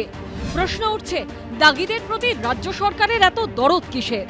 কেন সহানুভূতিশীল হবে না? এত টাকার ডিলিংস হয়েছে, সেই জায়গায় গিয়ে আমরা মাত্র 240 টাকা দিয়েছিলাম বলেই কি আমাদের প্রতি রাগ? এত বড় নির্লজ্জ প্রশাসন, এত বড় নির্লজ্জ সরকার এবং এত বড় নির্লজ্জ একটা কমিশন, এটা বলার আর কোনো অপেক্ষা রাখে না। আমরা অর্ধনগ্ন মিছিল করেছিলাম, আর এই কমিশন হচ্ছে পুরোপুরি উলঙ্গ। অন্যদিকে বারবার দাগিদের হয়ে রাজ্য সরকার ও এসএসসির মরিয়া সওয়ালকে সামনে রেখেই বিরোধীরা বলছে, এর থেকে বোঝা যাচ্ছে নিয়োগ দুর্নীতির টাকা একা পার্থ চট্টোপাধ্যায়ের পকেটে যায়নি। পার্থ চট্টোপাধ্যায় তো একটা শুধু বড়ি এই ঘটনা। টাকা ওর কাছে পাওয়া গেছে বলেই যে ওর টাকা, এটা ভাবার কোনো কারণ নেই। অতএব এই দুর্নীতির পেছনে তৃণমূল কংগ্রেসের পুরো প্রতিষ্ঠান জড়িত ছিল, সরকার জড়িত ছিল, এসএসসি জড়িত ছিল, সব মিলেমিশে এক বিশাল দুর্নীতি হয়েছে। বিরোধীরা বারবার দাবি করে এসেছে এসএসসির নিয়োগ দুর্নীতি আদতে প্রাতিষ্ঠানিক দুর্নীতি। এই মামলায় কেন্দ্রীয় এজেন্সির হাতে গ্রেপ্তার হয়েছেন প্রাক্তন শিক্ষামন্ত্রী পার্থ চট্টোপাধ্যায়, মধ্যশিক্ষা পর্ষদের তৎকালীন সভাপতি কল্যাণময় গঙ্গোপাধ্যায়, স্কুল সার্ভিস কমিশনের প্রাক্তন চেয়ারম্যান সুবীরেশ ভট্টাচার্য, কমিশনের প্রাক্তন সচিব অশোক সাহা, প্রাক্তন উপদেষ্টা শান্তিপ্রসাদ সিনহা। অর্থাৎ এক কথায় বললে যারা শিক্ষা দপ্তর চালাতেন। বিরোধীদের প্রশ্ন, একটা দপ্তরের মাথারা এত বড় একটা দুর্নীতিতে জড়িত থাকবেন আর সরকারের কেউ তা জানতে পারবে না, এটা কি হতে পারে? পার্থ চট্টোপাধ্যায় টাকা, বান্ধবী, কোটি কোটি সবাই বুঝে গেছেন, কিন্তু পার্থ চট্টোপাধ্যায় কে? পার্থ চট্টোপাধ্যায়ের মাথায় তো মুখ্যমন্ত্রী নিজে। এবং যখন প্রেস ক্লাবের সামনে পরীক্ষার্থীরা বসেছিলেন চাকুরির দাবিতে, তখন মুখ্যমন্ত্রী গিয়ে সেখানে স্পেশাল কমিটি করে দিয়ে এসেছেন, যার মাথায় ওই শান্তিপদ সিনহা নাকি একটা। মানে চাকরি চোরের ব্যবস্থাটা এবং দুর্নীতির ব্যবস্থাটা স্পষ্ট করেছেন মুখ্যমন্ত্রী নিজে। আপাতত দাগিদের নিয়োগ প্রক্রিয়া থেকে বাদ দিয়েছে আদালত, কিন্তু যাদের জন্য এই দাগিরা চাকরি পেয়েছিল তাদের সবার নাম কি সিবিআই তদন্তে আদৌ কোনোদিন উঠে আসবে?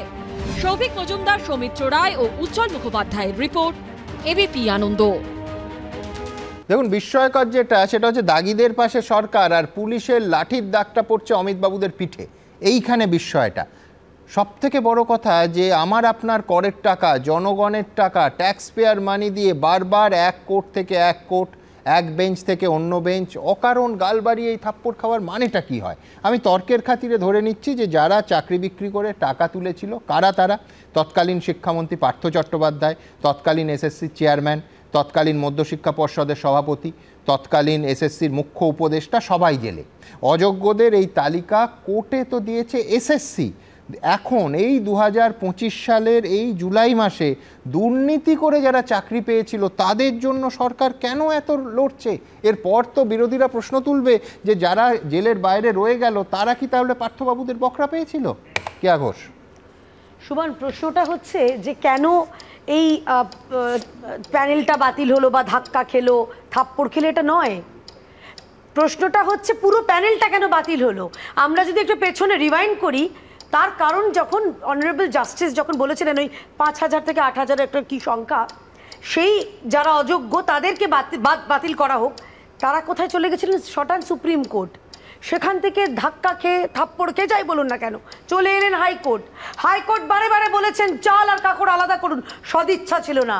কারণ সরকারের সদিচ্ছা দেখাতে পারবে না।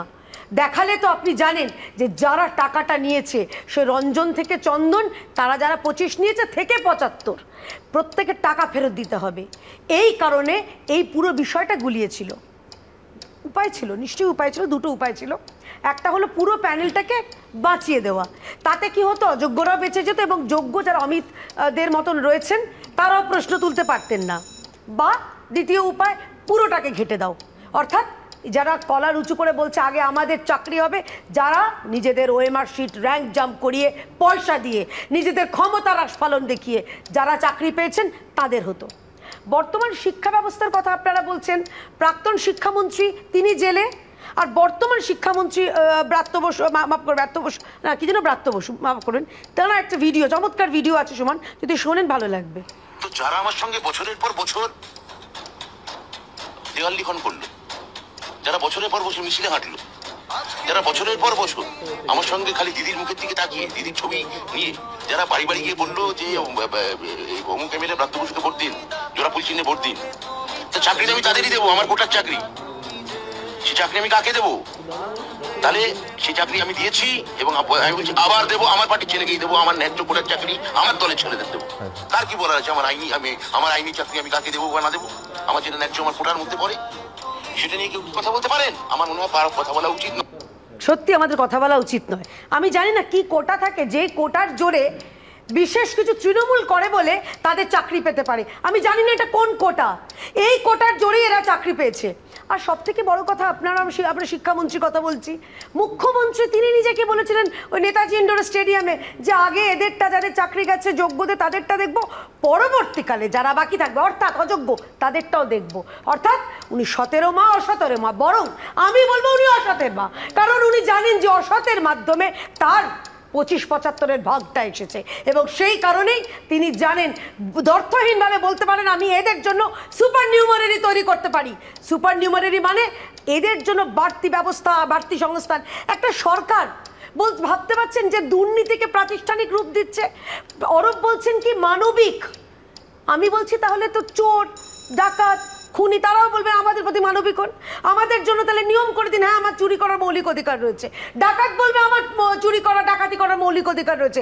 যদি এরাও যারা অযোগ্যরা চাকরি পেয়েছে এরা চোর বা ডাকাতের থেকে কোনো অংশ কম নন, কারণ তারা অমিতদের বাড়ির হাঁড়িতে তারা ডাকাতি করেছেন, চুরি করেছেন, তার মেয়ের যে ভবিষ্যৎ সেটা চুরি করেছেন। একজন অযোগ্য চাকরি পাওয়া মানে একজন একাধিক যোগ্য চাকরি শেষ। 10 সেকেন্ড অরূপ বললেন তারা নাকি সুপ্রিম কোর্টকে মান্যতা দেন, কমপ্লাই করেন, তা ডিএটার বিষয় কবে কমপ্লাই করবেন আমি জানতে পারি কি? নমস্কার। আমি একটা জিনিস দেখুন, অন্যায় সর্বত্রই অন্যায়, কিন্তু কেয়াদের একটা বৈশিষ্ট্য হচ্ছে, ধরুন আমি সার্টিফাইড চোর, মানে আমি নিজেই নিজেকে ডিক্লারেশন দিচ্ছি যে আমি আমার পরিবার সহ পরিবার সহ 63 জনকে আমি দুর্নীতি করে চাকরি দিয়েছি। কে আবার তাকে মালা দিয়ে বরণ করবে? কালনার বিশ্বজিৎ কুন্ডু দুবারের এমএলএ ছিল, তারপর বিজেপি জয়েন করে তাকে ক্যান্ডিডেট করে দিয়েছে। কে ক্যান্ডিডেট করেনি? 2021 এ ক্যান্ডিডেট হতে পারেনি, বিশ্বজিৎ ক্যান্ডিডেট হয়ে গেছে। কোন পার্টিতে থাকার সময় চুরি করছে সেটা বলুন। আমি বলছি ইয়েস এন্ড নো, ঠিকই তৃণমূলে থাকাকালীন চাকরি পেয়েছে, আবার যখন বিজেপি রাস্তায় মিছিল করেছিল যে একেবারে যে চাকরি নিজে মুখে দেওয়ার কথা, এমনকি নিজের বাড়ির লোক আত্মীয়দের দেওয়ার কথা যিনি স্বীকার করেছেন, তার বিরুদ্ধে যে বিজেপি রাস্তায় নেমে মিছিল করেছে সেই বিজেপি পরবর্তীকালে তাকে দলে নিয়েছে। কিন্তু এইখান থেকে আমি আবার আমার মূল প্রসঙ্গে ফিরবো, সেটা হচ্ছে এতবার টাকার কথা বলা হচ্ছে। এই টাকার সংশয়টা, সন্দেহটা প্রথম প্রকাশ্যে আনেন একেবারে উপেন বিশ্বাস। তিনি 2022 সালের 31শে মে যুক্তিতক্ক অনুষ্ঠানে একেবারে স্পষ্ট করে ওই শতরঞ্জন তার কয়েনেজ, সেইখান থেকে চরিত্রটি আসল কিন্তু নামটি কাল্পনিক। পরবর্তীকালে সেই আসল চরিত্রের যিনি মালিক তিনি অবশ্য গ্রেফতার হয়েছেন, সম্ভবত প্রেসিডেন্সি জেলে এখন আছেন। কিন্তু এই রঞ্জন কলকাতায় বস্তা করে টাকা পাঠিয়েছে, এই স্পষ্টভাবে এই রঞ্জন, এবং জেলায় জেলায় যে রঞ্জনদের জন্ম হয়েছিল তাদের স্বরূপ প্রথম উদ্ঘাটন করেছিলেন উপেন বিশ্বাস। কি বলেছিলেন উপেনদা? মানুষ হচ্ছে কাল্পনিক, আমি নাম দিয়েছি আমার সিনেমায় কাল্পনিক, কিন্তু যা বলেছি ওখানে সবই বাস্তব। সে বস্তা ভরে টাকা নিয়ে বড় গাড়িতে করে কলকাতায় দিয়ে আসত। ভাবতে পারেন?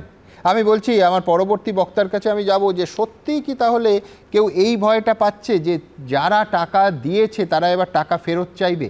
একটার পর একটা কেস স্টাডি আপনাদের দেখিয়েছি, সবাই বলবেন যে হ্যাঁ যারা টাকা দিয়েছে তারা ভয়ঙ্কর অপরাধ করেছেন, ঠিকই তো, কিন্তু পাশাপাশি যোগ্যদের বঞ্চিত করে অযোগ্য হওয়া সত্ত্বেও যারা চাকরি পেয়েছে তাদের ওই যে বলি না সব ক্ষেত্রে মুদ্রার আরেকটা পিঠও থাকে। এই তথাকথিত দাগিদের পিঠটা কি একাধিক কেস স্টাডি ক্যামেরার সামনে অনেকে এই অনুষ্ঠানেই সেই প্রতিবেদনও দেখাবো সাহস করে বলেওছেন। এদের ভেতরে অনেকে সবটুকু সম্বল বিক্রি করে চাকরি কিনেছেন, কেনাটা ভয়ঙ্কর অপরাধ, যিনি কিনেছেন তিনি অপরাধী, কিন্তু বাস্তবতাটা হলো কেউ বাপ ঠাকুরদার জমি বিক্রি করেছেন, কেউ মায়ের গয়না বিক্রি করেছেন, কেউ ঘটি বাটি বন্ধক রেখে টাকা দিয়ে চাকরি কিনেছেন। আবার বলছি এটা ব্লকে ব্লকে, গ্রামে গ্রামে, জেলায় জেলায় হয়েছে, এবং একাধিক এই রকম সর্বশান্ত হওয়া মানুষ ক্যামেরার সামনে মুখও খুলছেন।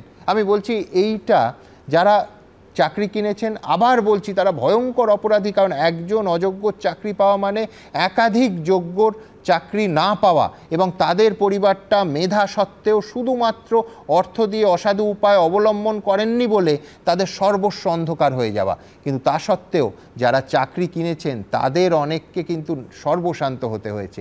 আজকে কোথায় গিয়ে দাঁড়ালেন তারা?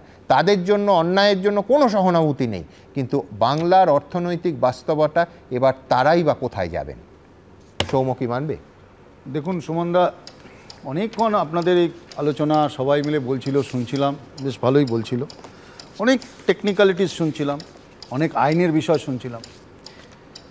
আগে জানতাম একটা কথা ছিল বাংলায় যে চোরে না শোনে ধর্মের কাহিনী, এখন চোরেরাই শোনায় ধর্মের কাহিনী।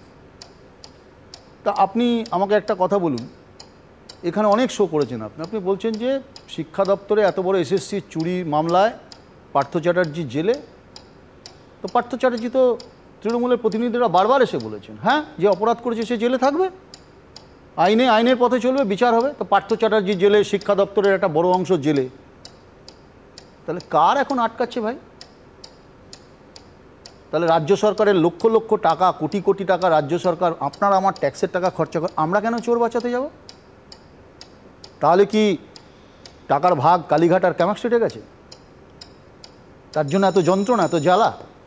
কেন কোর্টে যেতে হবে?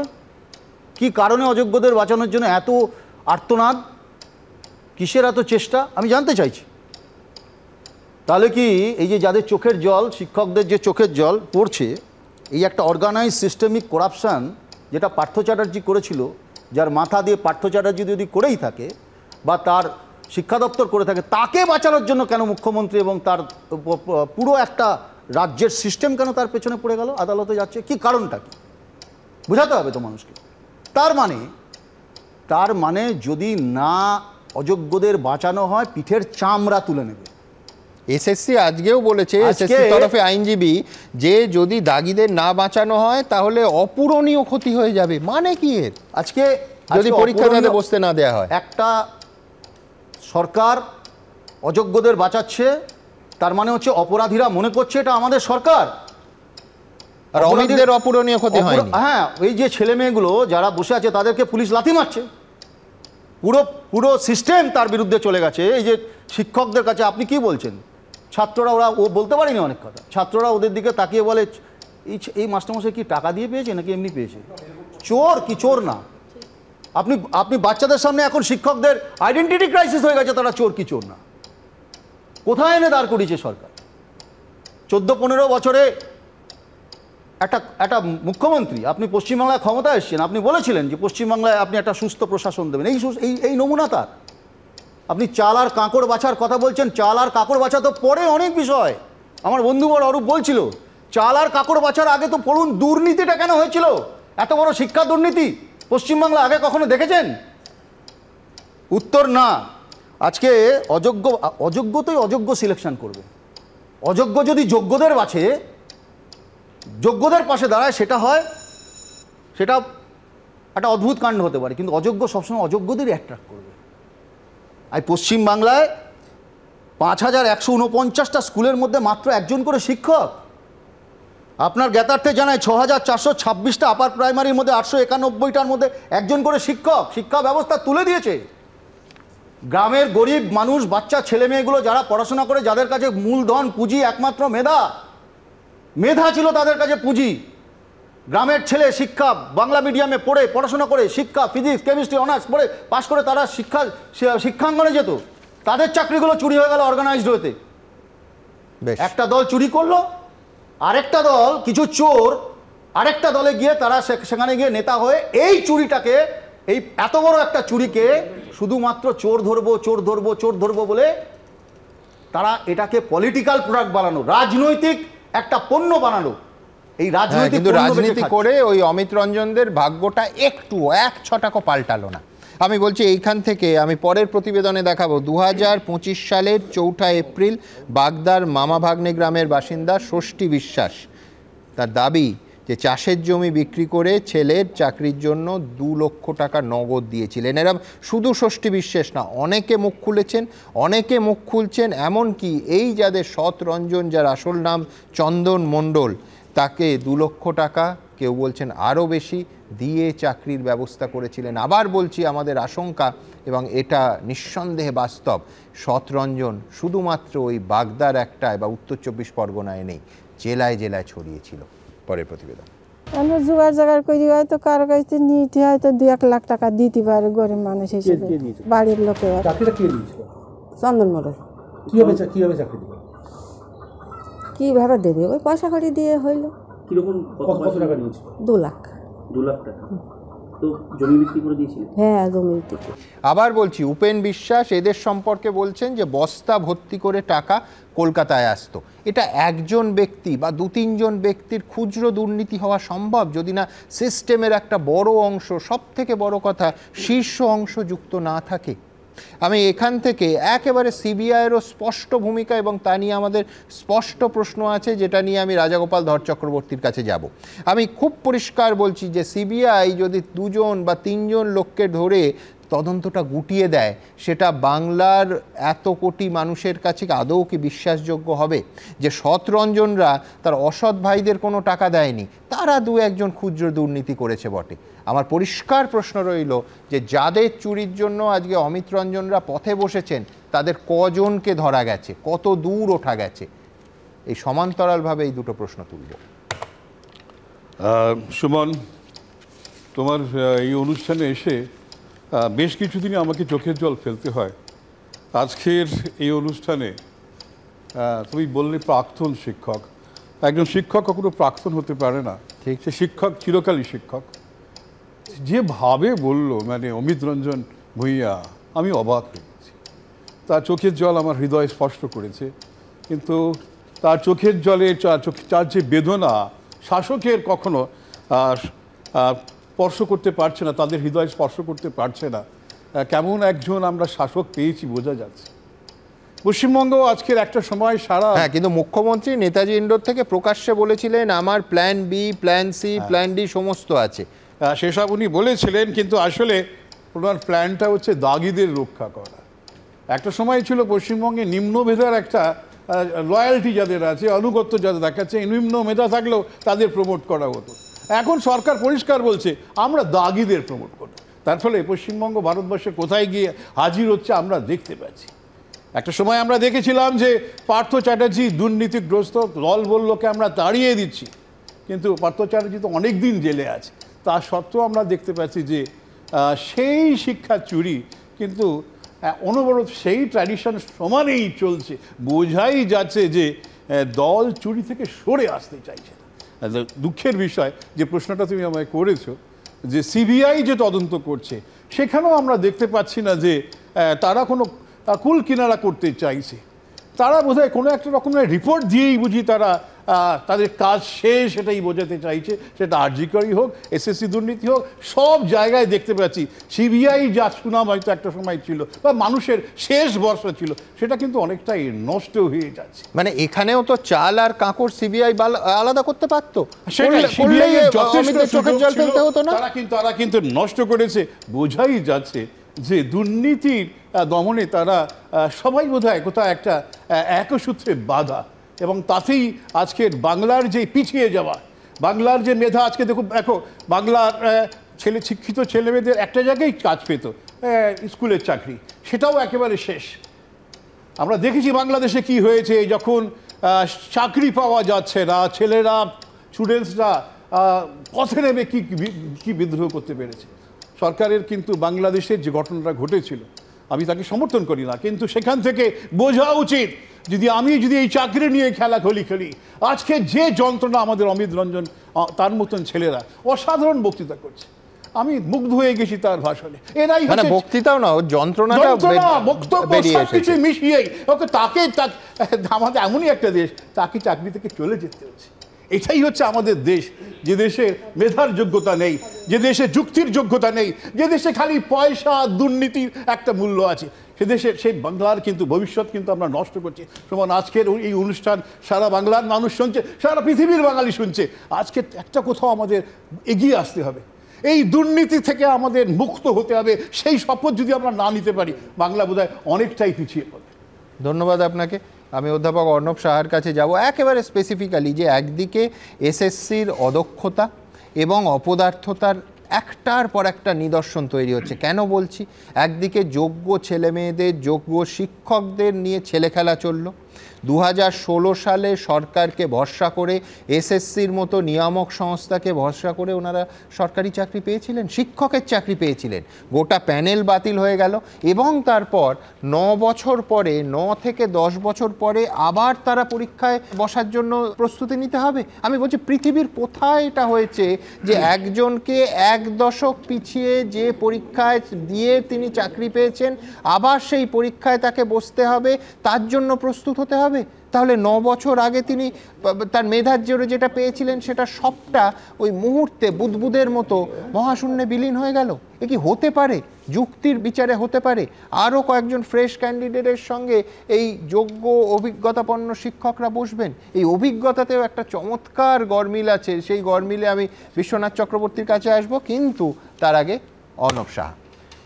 সুমনদা, আমি আপনার এই প্রসঙ্গে আসছি, তার আগে আমি একটা ছোট্ট কথা শুধু বলে নিই। সেটা হচ্ছে কেয়া দিয়ে একটা 37 সেকেন্ডের ভিডিও দেখিয়েছেন। সেই ভিডিওটা সামনে আর পিছনে কাটা। উনি সেই সামনে আর পিছনের অংশটা বাদ দিয়ে মাঝখানের এমন একটা অংশ আনলেন যে অংশটা থেকে মনে হচ্ছে যে যেন বর্তমান শিক্ষামন্ত্রী ব্রাত্য বসু এই 26,000 চাকরি চুরি প্রসঙ্গে কথাটা বলেছেন। সেটা সম্পূর্ণ মিথ্যা। উনি যেটা বলেছিলেন সেটা হচ্ছে এই যে আমি দুবার শিক্ষামন্ত্রক, আমি দুবার শিক্ষামন্ত্রক ছাড়া আমি আরো 4টে দপ্তরে থেকেছি, মানে এই বিগত কেনিয়রে, 14 বছরের কেনিয়রে। আমার যারা সহায়ক বা আত্মসহায়ক এই যে পদগুলো, 1 জন 2 জন 3 জন, যে এই সংখ্যাটা, সেই সংখ্যাটা 50-60 জন হতে পারে। একটা আলপিন নিয়েছি কারো কাছ থেকে প্রমাণ করতে পারলে আমি রাজনীতি ছেড়ে দেবো, এই কথা উনি বলেছিলেন। এই যেখানে উনি শেষ করলেন কেয়াদি, সেই ভিডিওর লাস্ট অংশ এটা ছিল, সেটা কিন্তু উনি দেখালেন না। মানে এই 26,000-এর সঙ্গে ওইটার কোনো মিলই নেই, কোনো তুলনাই হয় না, কারণ ওটা প্রসঙ্গেই উনি কথাটা বলেননি। উনি ওই প্রসঙ্গকেই বলেননি, উনি আত্মসহায়ক এই অংশে বলেছিলেন।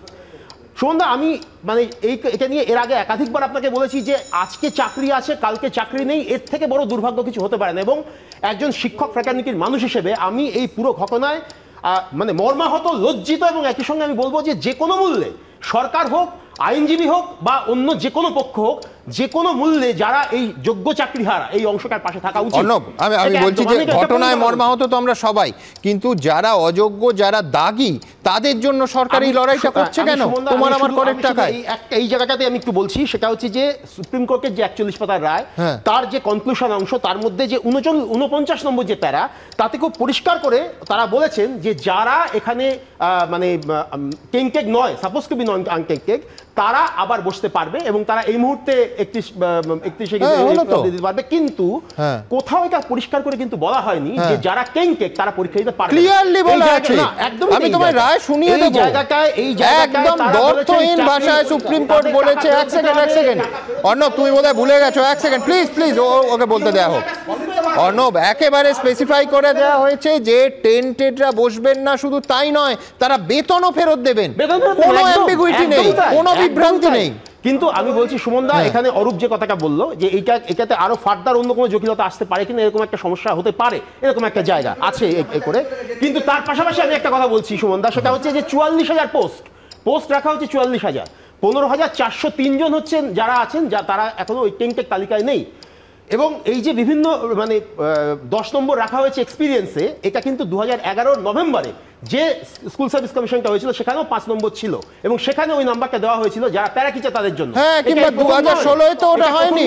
মানে এক্সপিরিয়েন্সের জন্য নম্বর রাখা, এক্সপিরিয়েন্সের জন্য নম্বর রাখা কিন্তু ফার্স্ট হচ্ছে এরকম না, এই কথাটা বারবার এড়িয়ে যাওয়া হচ্ছে। এটা কিন্তু 11 সালেও নভেম্বর মাসে যে স্কুল সার্ভিস কমিশন, এবং ওই স্কুল সার্ভিস কমিশনের গোটা স্কুল সার্ভিস কমিশনের ইতিহাসে একটা জিনিস বলো, 2016 বিধিটা আমি নিলাম না, আমি নতুন বিধিতে 10 যোগ করলাম।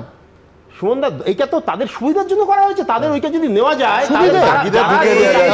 তারা 15,000 জন সেই 15,000 জন 15,403 জন তারা যে চাকরিটা করেছেন সেই এক্সপেরিয়েন্স আমাকে যোগ হয়, সেটা একদিক থেকে তো পজিটিভ, মানে তাদের পক্ষেই যাবে এটা। এবং আমি বলছি আপনাকে সুমনদা, যেটুকু আমি জানি, যেটুকু খবর আমার কাছে আছে, যে আপ্রাণ চেষ্টা কিন্তু করা হবে এদেরকে যতটা পারা যায়, মানে প্রশাসনিকভাবে বা এভাবে যে তারা চাকরিটা পাক, এটাই কিন্তু রাজ্য সরকার চাইছে। এবং এই আমি শক্তি চট্টোপাধ্যায় একটা কথা বলেছিল, যেতে পারি কিন্তু কেন যাব, আমি পরীক্ষা দিতেই পারি কিন্তু কেন দেবো, যে অন্যায় আমি করিনি সেই অন্যায় দায় নিয়ে আমি আবার পুনরায় পরীক্ষা বসবো না। আর একটা কথা বলি, ধরুন 10 বছর আগে যে ম্যাডামরা বিবাহিত ছিলেন না, যে স্যাররা বিবাহিত ছিলেন না, তারা এই সময়ের মধ্যে পরিবার তৈরি করেছেন, ছেলে মেয়ে হয়েছে, কারো 1-2, তাহলে এই 10 বছরে এখন তো তাদের ছেলে মেয়েদের দায়িত্ব নেওয়ার কথা, তাদের ছেলে মেয়েদেরকে পড়ানোর কথা, স্কুলের বাচ্চাদের দায়িত্ব নেওয়ার কথা। এখন তারা আবার ওই নিজের বাচ্চার সেই এবিসিডি পড়বে, যোগ বিয়োগ শেখাবে, পাশে আবার কেমিস্ট্রি ফিজিক্সের বইটা খুলে আবার 10 বছর পরে পড়ে, এটা পসিবল সম্ভব? এটা অরূপ বলছিল রায় মানার কথা, আর উনি বলছিলেন যে রায়টাকে উনি পড়ে শোনাচ্ছিলেন। ওই রায়কে লেখা আছে যে যারা টেন্টেড তাদের টাকা ফেরত দিতে হবে। আমার সিম্পল প্রশ্ন, রাজ্য সরকার কবে টাকা ফেরত নেওয়ার নোটিফিকেশনটা দেবে? ও দাগিদের টাকা ফেরত নেবেন না, আবার ডিএ মামলায় গিয়ে বলবেন আমাদের টাকা নেই। সুপ্রিম কোর্ট বলে দিয়েছে দাগিদের কোনো টাকা ফেরত নেই। তারা পিঠে চামড়া তুলে দেবে। একটা পয়েন্ট বলি, যদি টাকা ফেরতের কোনো উদ্যোগ দেখছি না, তাহলে আপনি পরীক্ষা দেওয়ারও ব্যবস্থা করছেন, পরীক্ষা আমাকেও দেওয়াচ্ছেন, আমার কোনো অপরাধ নেই, আমাকে আবার ঘুরে পরীক্ষা দিচ্ছেন। যে টেন্টেড যে দুর্নীতি করেছে তার কাছ থেকে টাকা ফেরত নিচ্ছে না, তার পরীক্ষা দেওয়ানোর জন্য আপনি হাইকোর্টে তদবির করছেন। অন্যায় না করে শাস্তি, অন্যায় করেও তার আমি গুলিয়ে গেছি, এটা আমরা কনফিউজ যে এটা কি স্ট্যান্ড হতে পারে। না আমার একটা কি স্ট্যান্ড, মানে যারা 10 বছর আগে পরীক্ষা দিয়েছেন তোমরা যোগ্য, পরের বার গিয়ে মামলা করছেন, ওটা কনফিউশন করবে মামার কাছ থেকে, ওটা উনি ক্লিয়ার করবেন মামার কাছ থেকে। এক করে সবাই শুনলে কারোর সময় পাওয়া যাবে।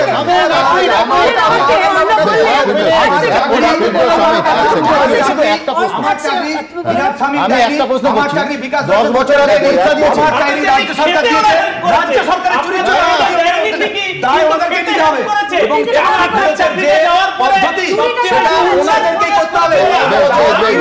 অ্যাবসলিউটলি ক্যাকাফোনি হয়ে গেছে, আপনাদের কারুর কথা কেউ শুনতে পাচ্ছে না। হ্যাঁ সেটা নিয়ে বলতে হবে। অর্ণব বললেন আমি ভিডিওটা ক্রপ করে বলেছি, আমি বলতে চেয়েছি এটাই তৃণমূলের মানসিকতা। তৃণমূলের মানসিকতা হচ্ছে তৃণমূল জামানায় তৃণমূলের লোকেদেরই চাকরি হবে, সে বিভিন্ন ক্ষেত্রে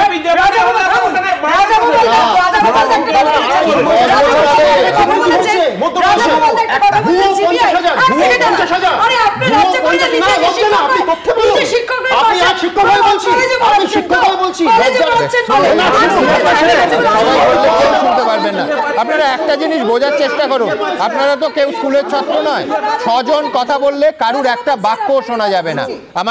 আমার পরের বক্তা বিশ্বনাথ চক্রবর্তী কেয়া হয়ে গেছে। আমি বলছি যে যারা দাগি এসএসসি বলল তাদের টাকা ফেরত দিতে হবে, ভাবুন। এবং এসএসসি একেবারে চিহ্নিত অযোগ্যদের ডিসেম্বর অবধি কন্টিনিউ করার অনুমতিও দিল না।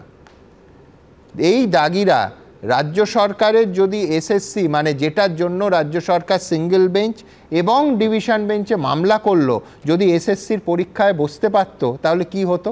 যে তারা শিক্ষক এই পূর্ব অভিজ্ঞতার জন্য তারা 10টা নাম্বার এই নতুন বিধিতে তাদের জন্য রাখা হয়েছিল, যোগ্যদের জন্য রাখা হয়েছে, অযোগ্য দাগিদের জন্য রাখা হয়েছে। তাহলে বিষয়টা কি দাঁড়ালো?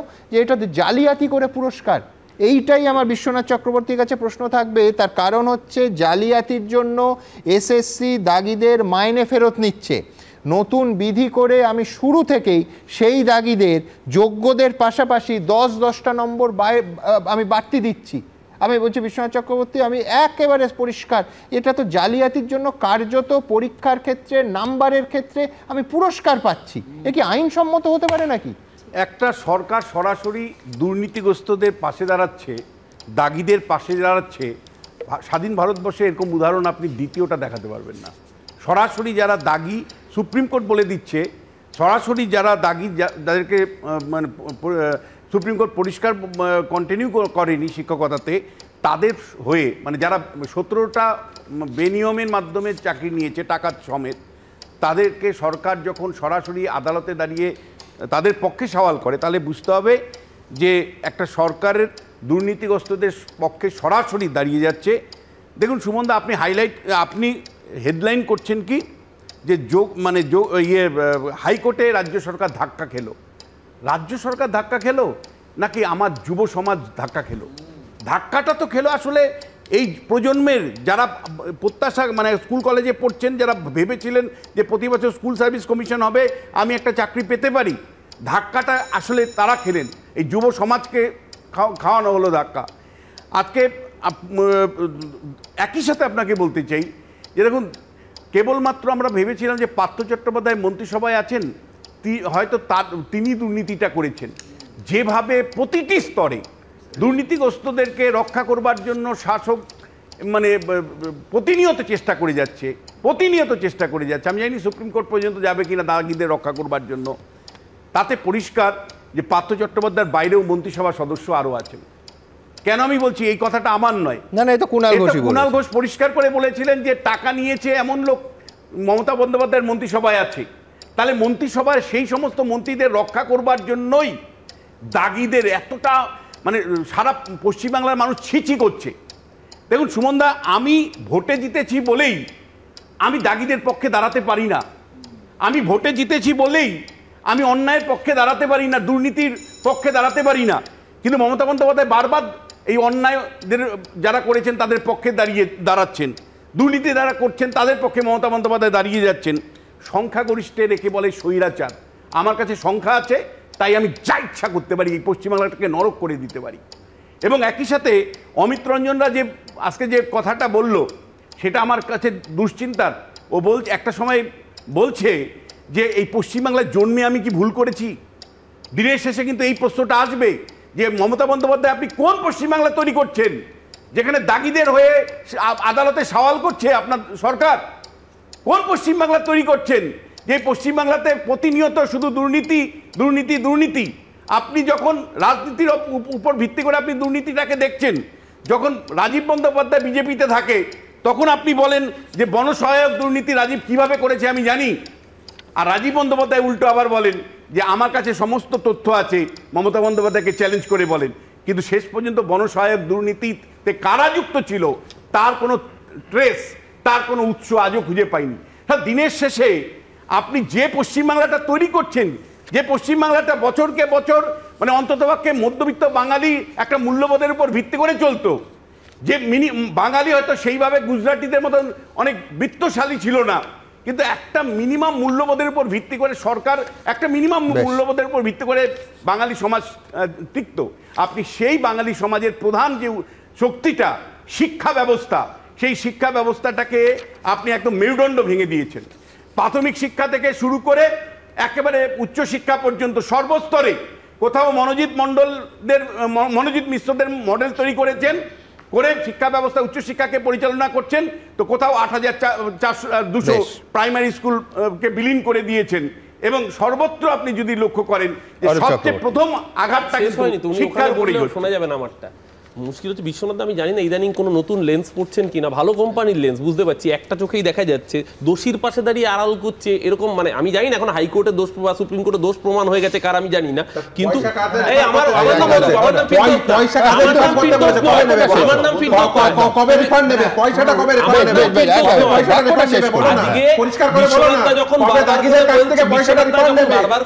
দোষীর পাশে দাঁড়িয়ে আড়াল করছে, মনে করছিল যে যখন সারা ভারতবর্ষ দেখলো পার্লামেন্টে দাঁড়িয়ে এই রকমের ক্রিমিনাল তাকে দাঁড়িয়ে আড়াল করছে, আর বিজেপিকে বললে গায়ে লাগে সিপিএম, বিজেপিকে বললে হবে না, এক সেকেন্ড, বিজেপিকে বললে গায়ে লাগে ফিরদৌস তামিম, বিজেপিকে বললে আমি আবার বলছি সবাই কথা বলছে, কেউ শুনতে পারে না, আমি সব বন্ধ করে দেবো, পিরিয়ড। অনেক হয়েছে। প্রশাসনের দুর্নীতি একটা জিনিস, আর পুরো সমাজটাকে দুর্নীতিগ্রস্ত করে দেওয়া, পুরো সমাজটাকে চ্যালেঞ্জ করে দাও, দুর্নীতিগ্রস্ত করো। মানে যখন সরকার যখন দুর্নীতির পক্ষে দাঁড়ায় তখন পুরো সমাজটা বড় দুর্নীতিগ্রস্ত দলের নাম তৃণমূল কংগ্রেস, সবচেয়ে বড় দুর্নীতিগ্রস্ত দলের নাম তৃণমূল কংগ্রেস। সমাজটাকে দুর্নীতিগ্রস্ত করছো, সমাজকে দুর্নীতিগ্রস্ত করে তুলছো, সমাজটাকে দুর্নীতিগ্রস্ত করে তুলছো। আমি আবার অমিতের কাছে যাব। আমরা কি দুর্নীতির প্যারামিটার যেটা হাইয়েস্ট দুর্নীতি সেটাকে দিয়ে নিজেকে তুলনা করবো, না আমরা ভালোর দিকে যাবো? আমার প্রশ্ন এইখানে যে অযোগ্যদের হয়ে আপনাদের রাজ্য সরকারের এসএসসির উকিল সওয়াল করে তাদের মৌলিক অধিকার নিয়ে প্রশ্ন ওঠে, রক্ষিত হবে কিনা, খর্ব হবে কিনা। আমরা ন্যায্য চাকরি দাবি আমাদের, আমরা যখন আমাদের অধিকারটা দাবি করি তখন আপনার পুলিশ, আপনার রাজ্য সরকার আমাকে লাঠি দেয়, মাথা ফাটিয়ে দেয়, এটা মেলাতে পারছি না। আর একটা জিনিস আমি একটা জিনিস বিচার ব্যবস্থাকে নিয়ে প্রশ্ন করার অধিকার ওনারাই দিয়েছেন যে এখন ওনারা করতে পারেন, কেন উঠবে না? না রায় নিয়ে প্রশ্ন আপনারা থাকতে করতেই পারেন। একটা কথা বলি, 15,403 জনকে কি বলে গেলেন যে not specifically found to be tainted, কি বলে গেলেন? আনটেন্টেড বলতে পারলেন না, টেন্টেড বলতে পারলেন না, এই তকমা নিয়ে সারা জীবন বাঁচবো। তাহলে আমার প্রশ্ন, সে যদি পূর্ববর্তী কোনো চাকরি করে তখনই সে আনটেন্টেড হয়ে গেল? আমাকে লজিকটা বুঝুন। 15,403 জন, সবাইকে আপনি বললেন you are not specifically found to be tainted, কিন্তু যেই আমি একটা অন্য কোনো চাকরি আমার অভিজ্ঞতা ছিল তখনই আমি হয়ে গেলাম কি আনটেন্টেড। বিচার ব্যবস্থার এই প্রশ্নের উত্তর আমাকে দিতে হবে যে আপনি কি করে জানলেন? এখানে কি হাইসেনবার্গের আনসার্টেনটি প্রিন্সিপাল ইউজ করছেন? হঠাৎ করে ও আনটেন্টেড হয়ে গেল। আমি প্রিভিয়াস জবে, আমি যদি গভর্নমেন্ট জব করতাম, আমি অপরচুনিটি পেলে নিশ্চয়ই যেতাম। আমার সহকর্মীদের যারা প্রিভিয়াস জব করে তাদের নিয়ে প্রশ্ন নয়, অবশ্যই তারা ফিরে যাবে।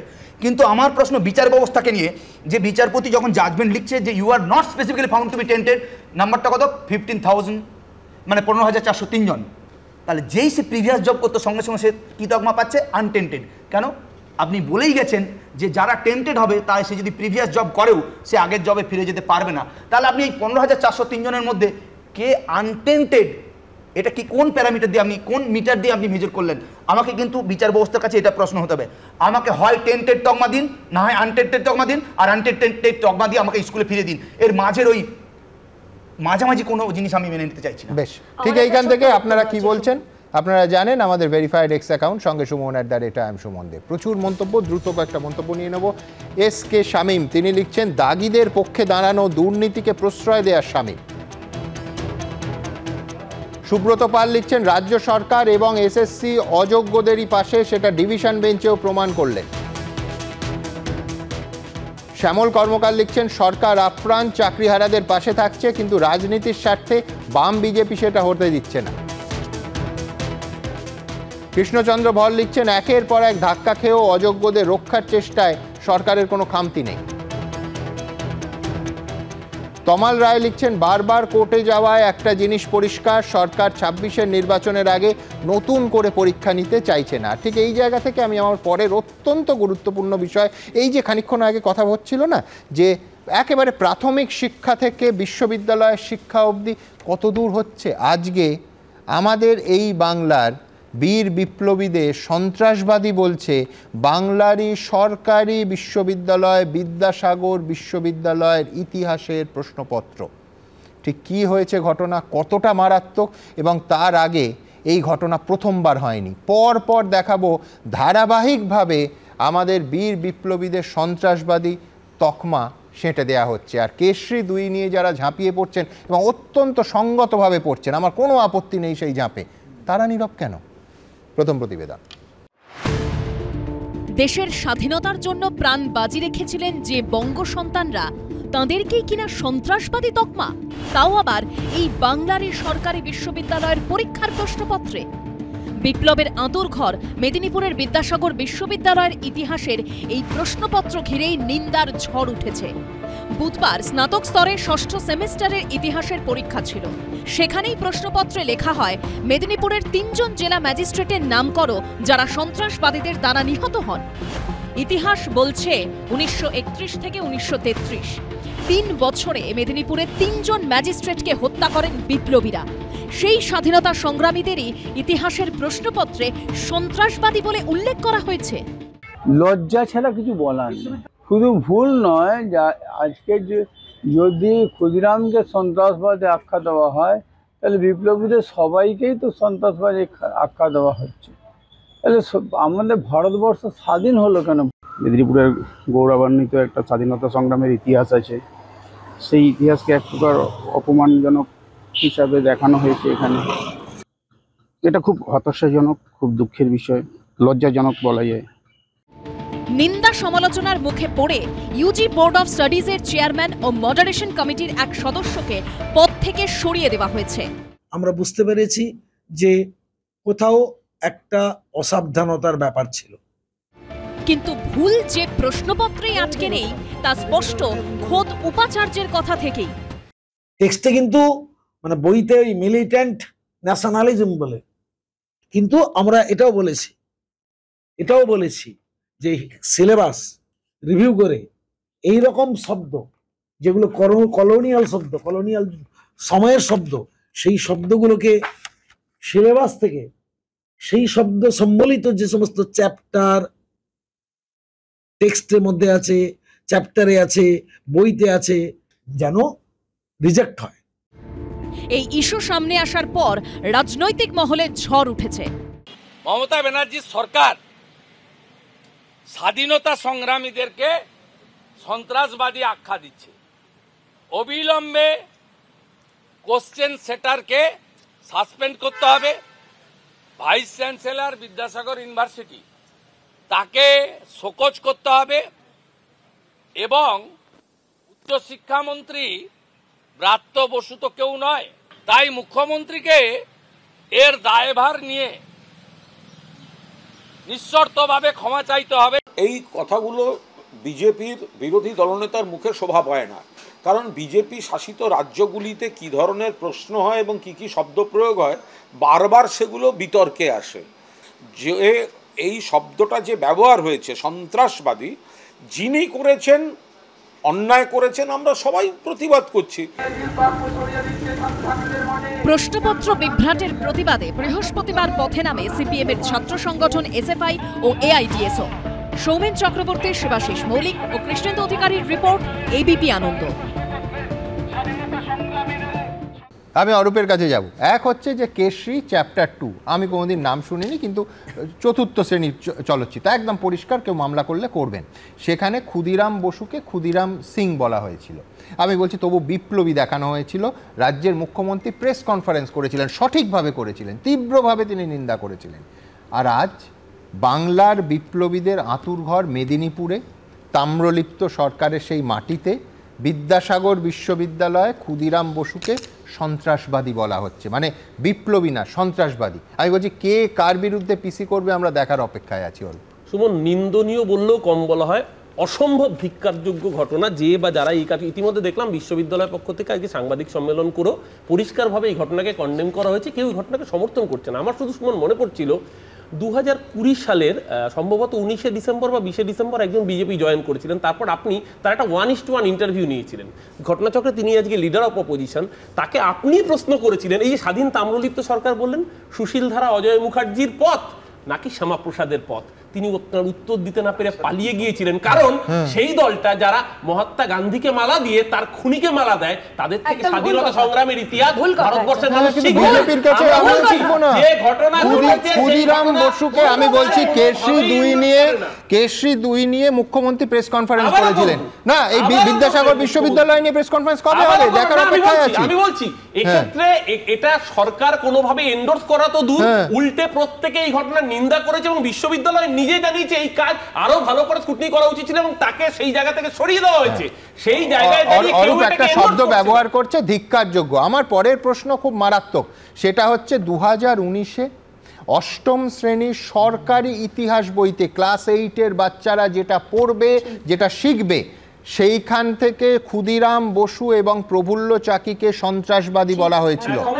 তৎকালীন পার্থ চট্টোপাধ্যায় বিধানসভায় ভুল স্বীকার করতে বাধ্য হয়েছিলেন।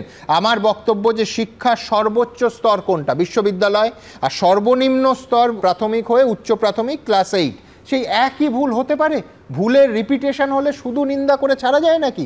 পরের প্রতিবেদন। সন্ত্রাস শব্দের অর্থ অতিশয় ত্রাস, অর্থাৎ ভয়ের পরিবেশ।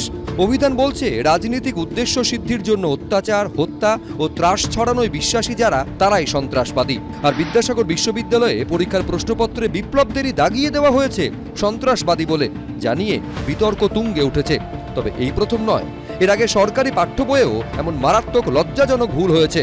রাজ্য সরকার অনুমোদিত মধ্যশিক্ষা পর্ষদের 8ম শ্রেণীর ইতিহাস বইয়ে সন্ত্রাসবাদী কার্যকলাপ শীর্ষক অধ্যায়ে উল্লেখ করা হয়েছিল ক্ষুদিরাম বসু, প্রফুল্ল চাকি সহ বিনয় বাদল দীনেশের কথা। 2013 সাল থেকে রাজ্যের বিভিন্ন সরকারি স্কুলে পড়ানো হচ্ছিল ওই বই। এই নিয়ে প্রশ্ন তোলায় প্রথমে অভিযোগ উড়িয়ে তৎকালীন শিক্ষামন্ত্রী পার্থ চট্টোপাধ্যায় দাবি করেন সরকারি কোনো বইয়ে এরকম তথ্য নেই, বেসরকারি বইয়ে রয়েছে কিনা তা খতিয়ে দেখা হবে। 2019 সালের 9 জুলাই বিধানসভায় ফের এই প্রসঙ্গটি তোলে বামেরা। শিক্ষামন্ত্রীকে 8ম শ্রেণীর পাঠ্য বই দেখিয়ে পূর্বস্থলী উত্তরের তৎকালীন সিপিএম বিধায়ক প্রদীপ সাহা প্রশ্ন করেছিলেন বেসরকারি বই নয়, সরকারি বইয়েই দেশের স্বাধীনতা সংগ্রামীদের সন্ত্রাসবাদী হিসেবে চিহ্নিত করা হয়েছে। এ বিষয়ে সরকারের বক্তব্য কি? তখন শিক্ষামন্ত্রী স্বীকার করেন সরকারি বইয়ে মারাত্মক ভুল হয়ে গিয়েছে। এখন থেকে এই ধরনের পাঠ্যপুস্তক ছাপার আগে সরকারকে দেখাতে হবে বিতর্কের মুখে পড়ে সেই ভুল শোধরানো হয়। 8ম শ্রেণীর ইতিহাস বইতে একটা সময় তৃণমূল জমানাতেই রাজ্য সরকারের বইতে ক্ষুদিরাম বসু, প্রফুল্ল চাকিদের সন্ত্রাসবাদী বলা হতো। প্রবল বিতর্ক হয়েছিল তা নিয়ে।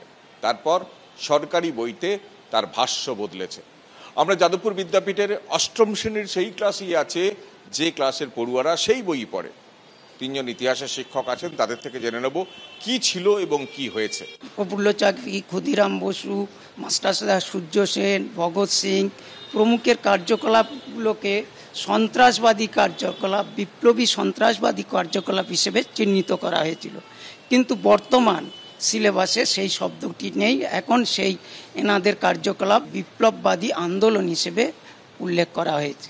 এখন পুরোটাই তাদের কৃতিত্বটাকে তুলে ধরা হচ্ছে এবং বিপ্লবী কার্যকলাপ, বিপ্লববাদী কার্যকলাপ সেগুলোকে আমরা এর মধ্যে দিয়ে দেখতে পাই। এখন আর সন্ত্রাসবাদ শব্দটাকে ব্যবহার করা হয় না, পুরোটাই বিপ্লববাদী কার্যকলাপ হিসেবে তাদেরকে আমরা পড়াই। অষ্টম শ্রেণীর পাঠ্য বইতে ভুল শোধরানো হলেও 6 বছর পর বিদ্যাসাগর বিশ্ববিদ্যালয়ে প্রশ্নপত্রে আরও একবার মারাত্মক দুর্ভাগ্যজনক ভুল সামনে এলো। কৃষ্ণেন্দু অধিকারী, এবিপি আনন্দ, কলকাতা। দেখুন সুমন, এই রাজ্যে শিক্ষা ব্যবস্থার অবনতি থেকে কীরকম, পাঠ্য বইতে বেচারাম মান্নাকে সিঙ্গুর আন্দোলনের তাকে বলা হচ্ছে তিনি একজন আন্দোলনের নেতা মুখ, আর ক্ষুদিরাম বোস তিনি হয়ে যান সন্ত্রাসবাদী। আসলে শিক্ষা দপ্তর বা শিক্ষামন্ত্রীর কথা বললেন, তিনি তো তখন ব্যস্ত ছিলেন কিভাবে টাকা লুকোবেন বান্ধবীর বাড়িতে, তিনি ব্যস্ত ছিলেন কিভাবে রঞ্জন চন্দনদের মারফত, কুন্তল এদের মারফত টাকা রোজগার করবেন। তাই শিক্ষা জলাঞ্জলি যাচ্ছে যাক।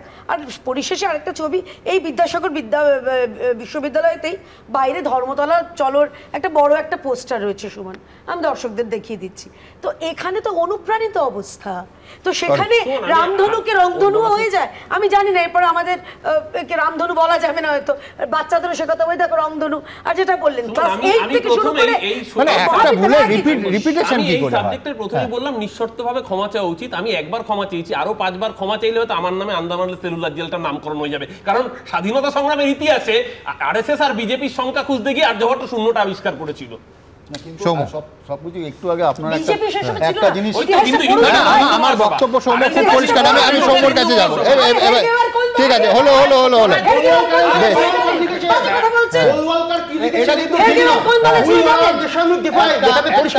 যারা তাদের শহীদত্বকে কোনো সম্মান দেওয়ার প্রয়োজন নেই। আলোচনা করছি আমরা, 3 জনে বললে কেউ শুনতে পাবে না। আমি 3 জনকে স্তব্ধ করলাম এবং একেবারে সৌম্যর কাছে গেলাম। সৌম্য, আমি বলছি যে কেশরী চ্যাপ্টার 2 নিয়ে যথেষ্ট আপত্তিকর, এই আপত্তিকে সাধুবাদও জানানো যায়। আমার শুধু সংশয়টা সেদিনও ছিল, হলে একটা ফিল্ম মুক্তি পেল 18ই এপ্রিল, ওটিটিতে সেটা মুক্তি পেল 13ই জুন, সেটা নিয়ে তৃণমূল নামলো, মুখ্যমন্ত্রী প্রেস কনফারেন্স করলেন 18ই জুন। আমি বলছি যখন হল থেকে চলে গেল একটা সুপার ফ্লপ ফিল্ম, যেটার বাণিজ্যিক এখনো পর্যন্ত সবে 100 কোটি ক্রস করেছিল যখন হলে চলেছিল, যেটা হিন্দি সিনেমার প্রেক্ষিতে বাণিজ্যের প্রেক্ষিতে ঢুকলে ফ্লপ ফিল্ম, সেইটার নামটাকে সামনে এনে কার্যত ওটিটিতে হিউজ তার পাবলিসিটি হলো এবং তারপর যখন বিতর্ক হওয়ার পর র্যাডিক্যালি তার ভিউয়ার সংখ্যা বাড়তে থাকলো। আমার পরিষ্কার যে কেউ তো একবারও ওটিটি প্ল্যাটফর্ম থেকে কেশরীকে সরানো উচিত এটা বললেন না। যে ওটিটি প্ল্যাটফর্মের মালিক, যে শিল্পপতি, তাকে সকাল এবং বিকেল বিজনেস কনক্লেভে ডাকা হয়, তিনি আসেনও, বিরাট বক্তৃতা দেন। আমি বলছি কেউ কি একবার ফোন করে তাকে বলেছেন যে এখনো ওই অ্যাপটিতে গেলে প্রথম বিজ্ঞাপনের একদম প্রথম, মানে অন্তত 200টা ছবির মধ্যে প্রথম যে বিজ্ঞাপনের ছবিটা অ্যাপটা খুললেই আসে সেটা হচ্ছে কেশরী চ্যাপ্টার 2। এই প্রশ্ন তো কেউ খুলতে পারেন, তাহলে কি ঘুরিয়ে পাবলিসিটির বন্দোবস্ত? একেবারেই তাই। ওটার পাবলিসিটি হয়ে গেছে, এখন শেষ হয়ে গেছে। আমি বলছি যে আপনারা এত অবাক হন, একটু আগে মাস্টারমশাই বলছিলেন আমাদের আবার পরীক্ষা দিতে হবে, 10 বছর আগে ফিরে গিয়ে পরীক্ষা দিতে হবে। আমি শুনেছি মাননীয় মুখ্যমন্ত্রী মমতা বন্দ্যোপাধ্যায় LLB পাস, তো ওনাকে 50 নম্বর এক্সট্রা দেওয়ার ব্যবস্থা করা হোক, আবার নতুন করে উনি LLBটা পরীক্ষা দিন, তাতে পাস করতে পারবেন তো।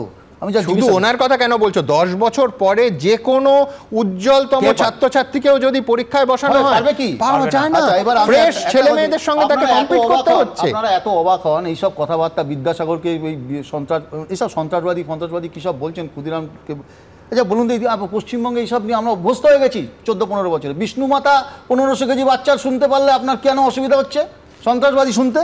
আপনার ডহরবাবু শুনতে যদি অসুবিধা না হয় তাহলে এটাতে কেন অসুবিধা হচ্ছে? 1 মিনিট ভাই, আপনি কারোর সময় কথা বলুন। এদের বিদ্যাসাগরকে নিয়ে এদের যদি এতটুকু কেয়া এত কথা বললো, বিদ্যাসাগরের মূর্তিও তো এরা মানে রাখতে দিচ্ছে না, ভেঙে ফেলছে। প্রমাণ পেয়েছেন? কে ভেঙেছে? আপনি প্রমাণ পেয়েছেন? ভূতে ভেঙেছে? ওই সিসিটিভিটা বলুন না। বিদ্যাসাগরের মূর্তিটা কে ভাঙলো ভাই? আপনার বন্ধু সরকারকে বলুন সিসিটিভি ফুটেজটা কেন পাওয়া যায় না? আমি বলছি দুর্ভাগ্য যে বিদ্যাসাগরের মূর্তিটা কিন্তু ভাঙা হয়েছিল। হ্যাঁ, আমি একটা জিনিস এখানে একটু ইতিহাসের প্রসঙ্গ উঠলো, ইতিহাস বইয়ের ছবি দেখানো হলো, তো আমার একটা প্রশ্ন খুব জানতে ইচ্ছে করে যে সিঙ্গুর আন্দোলনের ইতিহাস যদি ইতিহাস বইয়ে স্থান পায়, তাহলে পশ্চিমবঙ্গে যে এত বড় দুর্নীতি হলো এবং আমাদের জীবন যন্ত্রণা একদম নরক হয়ে যেতে বসছে, এই যন্ত্রণার ইতিহাস, এই চুরির ইতিহাস কি বইয়ে স্থান পাবে? আমার এটা কিন্তু প্রশ্ন রয়েছে। আমি এইখান থেকে শিক্ষাবিদরা আজকের এই রকম বাংলার বিপ্লবীদের সন্ত্রাসবাদী আখ্যা দেওয়া খুব স্বাভাবিকভাবেই মর্মাহত। পবিত্র সরকার, চিন্ময় গুহ, মিরাতুন নাহার, শিল্পী সমীর আইচ, রঞ্জন চক্রবর্তী কি বলছেন তারা দেখাবো। সন্ত্রাসবাদী বলে মনে করাটা আমার মনে হয় একেবারেই ঠিক কাজ নয়, এবং এটা তাদের প্রতি একটা অবমাননাও হচ্ছে। বিপ্লবী আর সন্ত্রাসবাদীদের অনেক তফাৎ আছে। যেরকম অনেকেই আছে বিনা কারণে, অর্থাৎ একটা ভিতরকার রাগ বশত একটা লোককে খুন করে, যেরকম আমাদের পুলওয়ামায় হলো, কতগুলো লোককে মেরে ফেললো। তো সেই রকম জঙ্গি তো এরা নন, এরা সেই অর্থে সাহসী এবং আত্মদানে তারা কোনো রকম পিছপা ছিলেন না। তো সুতরাং এদের প্রতি শ্রদ্ধা পোষণ করতে গেলে এদের সন্ত্রাসবাদী বলাটা একেবারেই উচিত হচ্ছে না। এটা তো মনে হচ্ছে ব্রিটিশ প্রশ্নকর্তারা প্রশ্ন করেছে স্বাধীনতার আগে, মানে এত বছর পরে এটা প্রায় অক্ষমনীয় অপরাধ বলে মনে হয়েছে। এই ধরনের ভুল শুধু না, এটা ইতিহাস বিকৃতি। কারণ স্বাধীনতা সংগ্রামীদের সন্ত্রাসবাদী বলতে পারে একমাত্র ব্রিটিশ সাম্রাজ্যবাদীরা। এটা কি করে হতে পারে, মানে কতটা ভুল ওরিয়েন্টেশন, কতটা ভুল শিক্ষা যিনি প্রশ্নকর্তা তার, মডারেটর তার, এবং বা অবহেলা মডারেটরের, সেটা আমি কল্পনা করতে পারিনি। আমার মনে হয়েছে যে পুরো জিনিসটা আমাদের অবক্ষয়ের একটা নতুনতর চিহ্ন। আর এটা ঘটলো মেদিনীপুরের মতো একটা জেলাতে, যে জেলা হচ্ছে বিপ্লবীদের জন্মদাত্রী। ফলে এটা খুব দুর্ভাগ্যের বিষয়। কিন্তু আবার ওই প্রশ্ন যে একটা মডারেশনের ব্যাপার থাকে, সমস্ত প্রশ্নই খানিকটা ওই নজরদারি থাকে, যে একটা কমিটি থাকে তারা প্রশ্নগুলো দেখে দেয়। এই মডারেশন কমিটি কেন দেখলো না? আমার কাছে প্রথম মনে হয়েছে এটা শোনার পরে যে এই প্রশ্নটা বোধহয় ব্রিটিশ নাগরিকরা করেছে। এটা আমাদের রাজ্যে, আমাদের দেশে, ভারতবর্ষে কি করে এত বছর পর এদেরকে সন্ত্রাসবাদী বলা হয়, যাদেরকে আমরা পারলে রোজ পুজো করার কথা এবং করেও ভারতবাসী, আমাদের যারা স্বাধীনতা সংগ্রামী, তাদেরকে যদি সন্ত্রাসবাদী বানিয়ে দেওয়া হয়, এটা ছেলে মেয়েদের মনে কি আসবে, বা ইতিহাসকে এইভাবে বিকৃত করা হচ্ছে কেন, কার উদ্দেশ্য কি, এটা নিয়ে কিন্তু বড় একটা প্রশ্ন আসছে। শিক্ষা ব্যবস্থার বেহাল দশা, অতলে তলিয়ে যাওয়ার দশাটা বোধহয় পূর্ণ হতে চলেছে। তারই একটি জলজান্ত দৃষ্টান্ত এটি। কেন না, স্কুল স্তর থেকে বিশ্ববিদ্যালয় স্তর পর্যন্ত যাতে শিক্ষাটা কিছুমাত্র না হয়, অশিক্ষার বিস্তার, শিক্ষাহীনতার বিস্তার ঘটে, সেটা পরিকল্পিতভাবে ঘটানো হচ্ছে। বিপ্লবের অর্থ এরা বোঝেন না।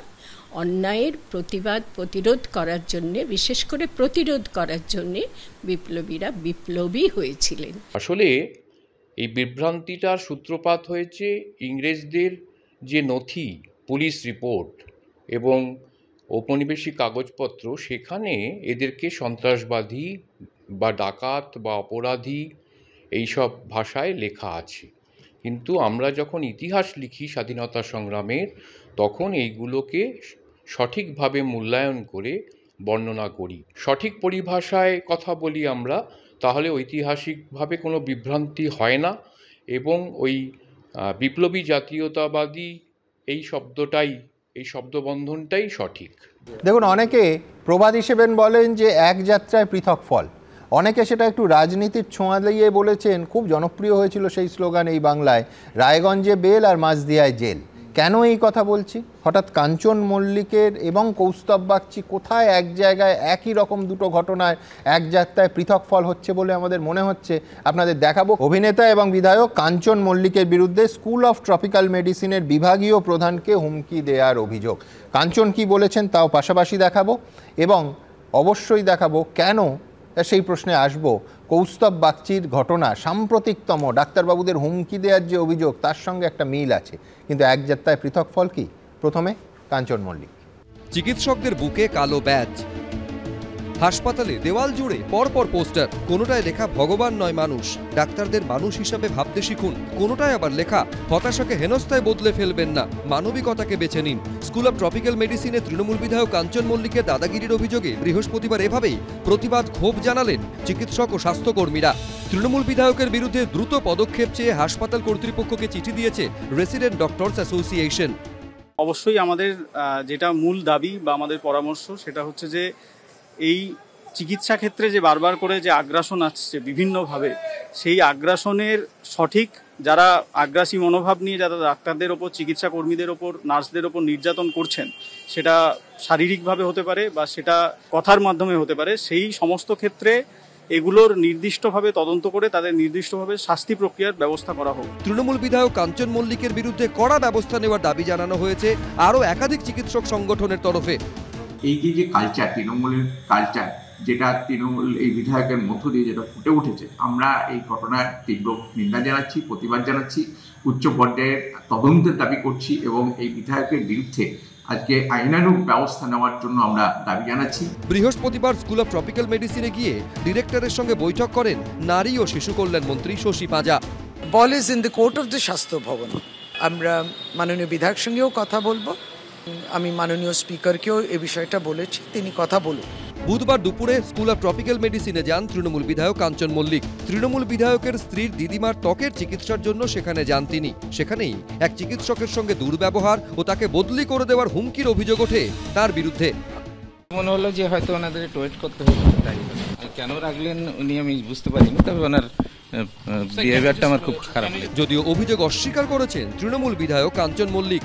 উনি তাকে বললেন আপনি স্কিন ডিপার্টমেন্টে তো দেখিয়েছেন, আপনি কেন আবার আপনি এখানে কেন পেলেন? হঠাৎ উনি বলে কি না দেখবো সেটা আপনি ঠিক করবেন। একটা ওষুধ ছিল, আমাকে জিজ্ঞেস করেছে আচ্ছা এই নেক্সট ওষুধটা কি চলবে না বন্ধ করে দেবো?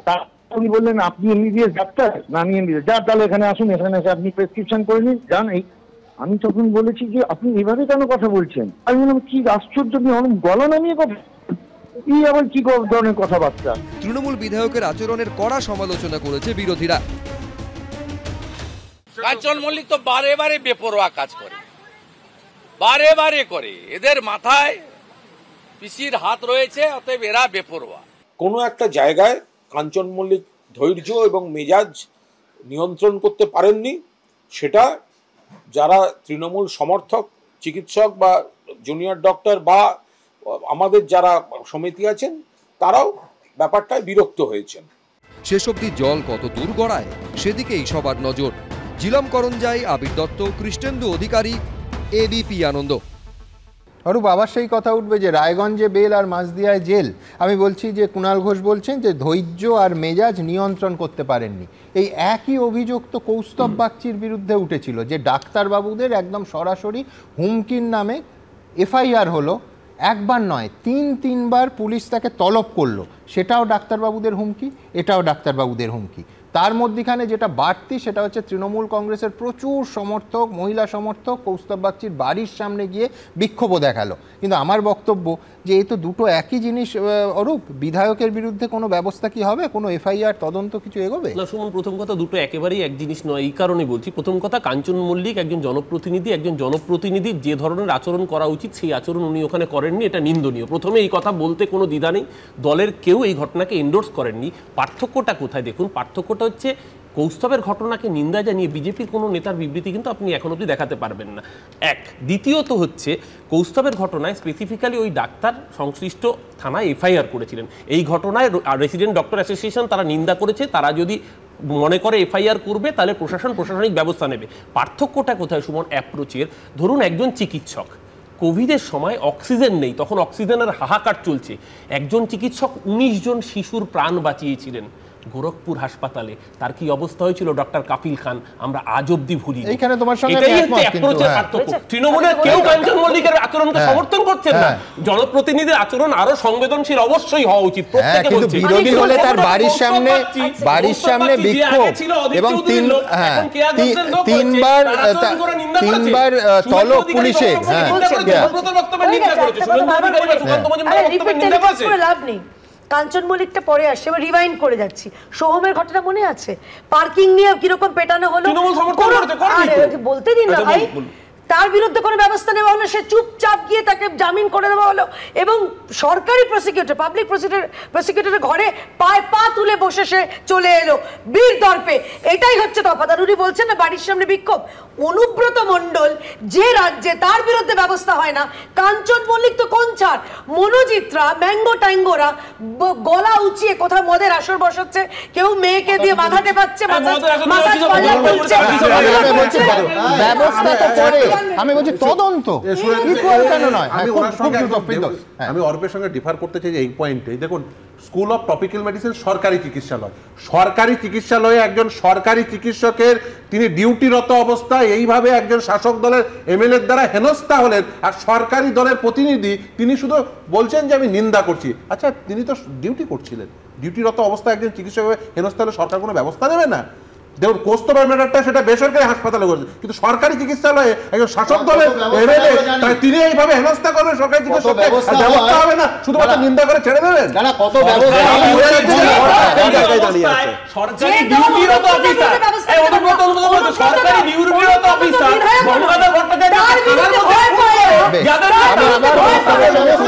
অর্থাৎ একদিকে এফআইআর, তিনবার তলব এবং বিক্ষোভ। আমি দ্রুত একবার তুলনাটা দেখে নিই, পরে প্রতিবেদন। একদিকে ব্যারাকপুর হাসপাতালে ঢুকে বিজেপি নেতা কৌস্তব বাগচির হুমকি, অন্যদিকে স্কুল অফ ট্রপিক্যাল মেডিসিনে গিয়ে তৃণমূল বিধায়ক কাঞ্চন মল্লিকের চিকিৎসকের সঙ্গে দুর্ব্যবহার ও বদলি করে দেওয়ার হুমকির অভিযোগ। শাসক বিরোধী দুপক্ষের দুই নেতার এই আচরণ ঘিরেই এখন জোর বিতর্ক। বিজেপি নেতা কৌস্তব বাগচির বিরুদ্ধে এফআইআর দায়ের হয়েছে, 3বার পুলিশ তলব করেছে, কিন্তু তৃণমূল বিধায়ক কাঞ্চন মল্লিকের বিরুদ্ধে কি ব্যবস্থা নিচ্ছে পুলিশ প্রশাসন? কেন তার বিরুদ্ধে এখনো পুলিশ কোনো পদক্ষেপ করল না? এই প্রশ্ন তুলছেন অনেকেই। আপনার মনে করছেন যে দুজনের ক্ষেত্রে এক যাত্রার পৃথক ফল হলো না? সেখানে একজন রাজনৈতিক নেতার যে আচরণ সেটাকে আমরা নিন্দা করেছি এবং পুলিশ সেখানে পদক্ষেপ গ্রহণ করছে বলে শুনেছি। এবং এক্ষেত্রে এখনো পর্যন্ত আমরা যেটা জানতে পেরেছি যে সেখানকার মাননীয় ডিরেক্টর স্যার তিনি হচ্ছেন যে স্বাস্থ্য ভবনের কাছে জানতে চেয়েছেন যে কি করা উচিত, কিন্তু এখনো পর্যন্ত কোনো প্রশাসনিক পদক্ষেপ, তার বিরুদ্ধে কোনো ব্যবস্থা এখনো পর্যন্ত গ্রহণ করেননি। এটা অত্যন্ত দুঃখের। এটাকে আমরা বলি যে সিলেক্টিভ প্রসিকিউশন।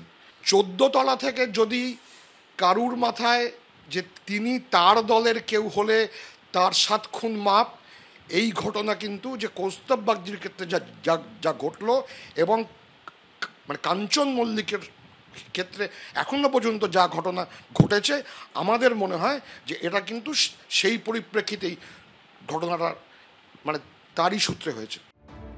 বুধবার স্কুল অফ ট্রপিক্যাল মেডিসিনে বিভাগীয় প্রধানকে হুমকি দেওয়ার অভিযোগ ওঠে কাঞ্চন মল্লিকের বিরুদ্ধে। এই ঘটনায় লিখিতভাবে ঊর্ধ্বতন কর্তৃপক্ষের কাছে মেডিসিনের বিভাগীয় প্রধান অভিযোগ জানিয়েছেন। যদিও পুলিশ সূত্রে খবর, স্কুল অফ ট্রপিক্যাল মেডিসিনের ডিরেক্টর কিংবা যার সঙ্গে ঘটনাটি ঘটেছে সেই চিকিৎসক কেউই কাঞ্চন মল্লিকের বিরুদ্ধে থানায় অভিযোগ জানাননি। এই আবহেই বিজেপি নেতা কৌস্তব বাগচি সোশ্যাল মিডিয়ায় লিখেছেন, ব্যারাকপুরে একটি প্রাইভেট নার্সিং হোমে ডাক্তার ও ম্যানেজমেন্টের গাফিলতিতে একজন গরিব মানুষ মারা গেলেন। তার প্রতিবাদ করায় পিসি ভাইপোর নির্দেশে কিছু ডাক্তার সংগঠন আমার বিরুদ্ধে গর্জে উঠলেন। পুলিশ আমার বিরুদ্ধে মামলা রুজু করল। ওদিকে সরকারি হাসপাতালে ক্ষমতার অপব্যবহার করে হাসপাতালের বিভাগীয় প্রধানের সাথে দুর্ব্যবহার ও তাকে বদলির হুমকি দিলেন তৃণমূল বিধায়ক কাঞ্চন মল্লিক। ডাক্তার সংগঠনগুলো কই? পুলিশ কই? উত্তরপাড়ার বিধায়কের যে আচরণ, সে আচরণ তো অনুকরণীয় নয়, সমালোচনার যোগ্য। নিশ্চিতভাবে জানুন, কোনো ভারতীয় জনতা পার্টির কার্যকর্তা বা ভারতীয় জনতা পার্টির বিধায়ক যদি করত, তাহলে মেডিকেল এস্টাবলিশমেন্ট অ্যাক্ট যে নতুন অ্যাক্ট তৈরি হয়েছে, যেখানে এই ধরনের কোনো চিকিৎসা কেন্দ্রে চিকিৎসা কর্মীকে হেনস্থা করার যে কড়া আইন হয়েছে, সেই আইন অনুযায়ী ব্যবস্থা হতো। আমরা পুলিশ মন্ত্রীর কাছে, স্বরাষ্ট্র দপ্তরের কাছে জানতে চাই কাঞ্চন মল্লিকের বিরুদ্ধে সেই ব্যবস্থা নেওয়া হয়েছে কি? দুদিন আগে চিকিৎসক বিজেপির এক তৎকাল নেতাও কদিন আগে গিয়ে চিকিৎসকদের সঙ্গে জঘন্য ব্যবহার করেছেন। কাঞ্চন মল্লিকের বিরুদ্ধে যে অভিযোগটা আছে সেটা কিন্তু ততখানি ওই ধরনের অতখানি সিন ক্রিয়েট অবধি যায়নি। কোনো একটা জায়গায় কাঞ্চন মল্লিক ধৈর্য এবং মেজাজ নিয়ন্ত্রণ করতে পারেননি। যে অংশটা অবাঞ্ছিত, যে অংশটা অ্যাভয়েড করলেই ভালো হতো, সেটা তৃণমূল কংগ্রেস স্পষ্টভাবে বলেছে। 7 জুলাই ব্যারাকপুর কোর্টে আত্মসমর্পণ করে জামিন নেন বিজেপি নেতা কৌস্তব বাগচি। 12 তারিখ অর্থাৎ শনিবার হাজিরা দিতে তাঁকে ফের নোটিশ পাঠিয়েছে মোহনপুর থানা। সমীরণ পাল, ঝিলম করঞ্জাই ও ময়ূর ঠাকুর চক্রবর্তীর রিপোর্ট, এবিপি আনন্দ। শামীম একটা কথা বললেন, ঠিক উনি প্রতিবাদ করেছেন যে অন ডিউটি সরকারি অফিসার, সরকারি আধিকারিকের উপর এরকম দুর্ব্যবহারের জন্য। আমার ভালো লাগতো শামীমের মুখ থেকে যদি নিন্দাটা শুনতে পেতাম, যখন গতকালকের বন্ধে একজন পুলিশ অফিসারকে চড় মেরেছে এসএফআইআর কলকাতা জেলা প্রেসিডেন্ট, তখন শামীমের মুখ থেকে এই কথাগুলো শুনতে পাই না। এই যে সিলেক্টিভ রাজনীতিগুলো, শামীম কার প্রতিনিধি? সিপিএম এর প্রতিনিধি না আইনজীবী? আগে শামীমকে ঠিক করতে হবে, সিপিএম না আইনজীবী। শামীমের বিষয়ে শামীম ঠিক করবে, কিন্তু আমার বক্তব্য হচ্ছে যে কালকে তো প্যারালাল দুটো ছবি হয়েছে। এক হচ্ছে পুলিশ আধিকারিক একজনকে চড় মেরেছেন, তাকে ইতিমধ্যেই তলব হয়ে গেছেন কিনা আমি জানি না, কিন্তু অন্যদিকে কথা বলতে বলতে পুলিশ যে বয়স্ক মানুষটিকে থাপ্পড় মারলেন সেই পুলিশের বিরুদ্ধে কোনো ব্যবস্থা, এমন কি তাকে কোথাও ডেকে জিজ্ঞেস করা হয়েছে আমার অন্তত জানা নেই। খুব দ্রুত আপনার উপরে আমার সত্যি একটা অভিযোগ হচ্ছে, আপনি এত পুরনো সাংবাদিক, এত খবর রাখেন, কাঞ্চন মল্লিক কি অপরাধ করেছে? কাঞ্চন মল্লিক নেত্রীকে ফলো করেছে। নেত্রী শপথ নেওয়ার পরের দিন বা সেই দিনই গিয়ে ও শ্যামাপদ গড়াইকে থ্রেট করেছিল, আপনার মনে আছে? আর্কাইভ থেকে চালান। শ্যামাপদ গড়াই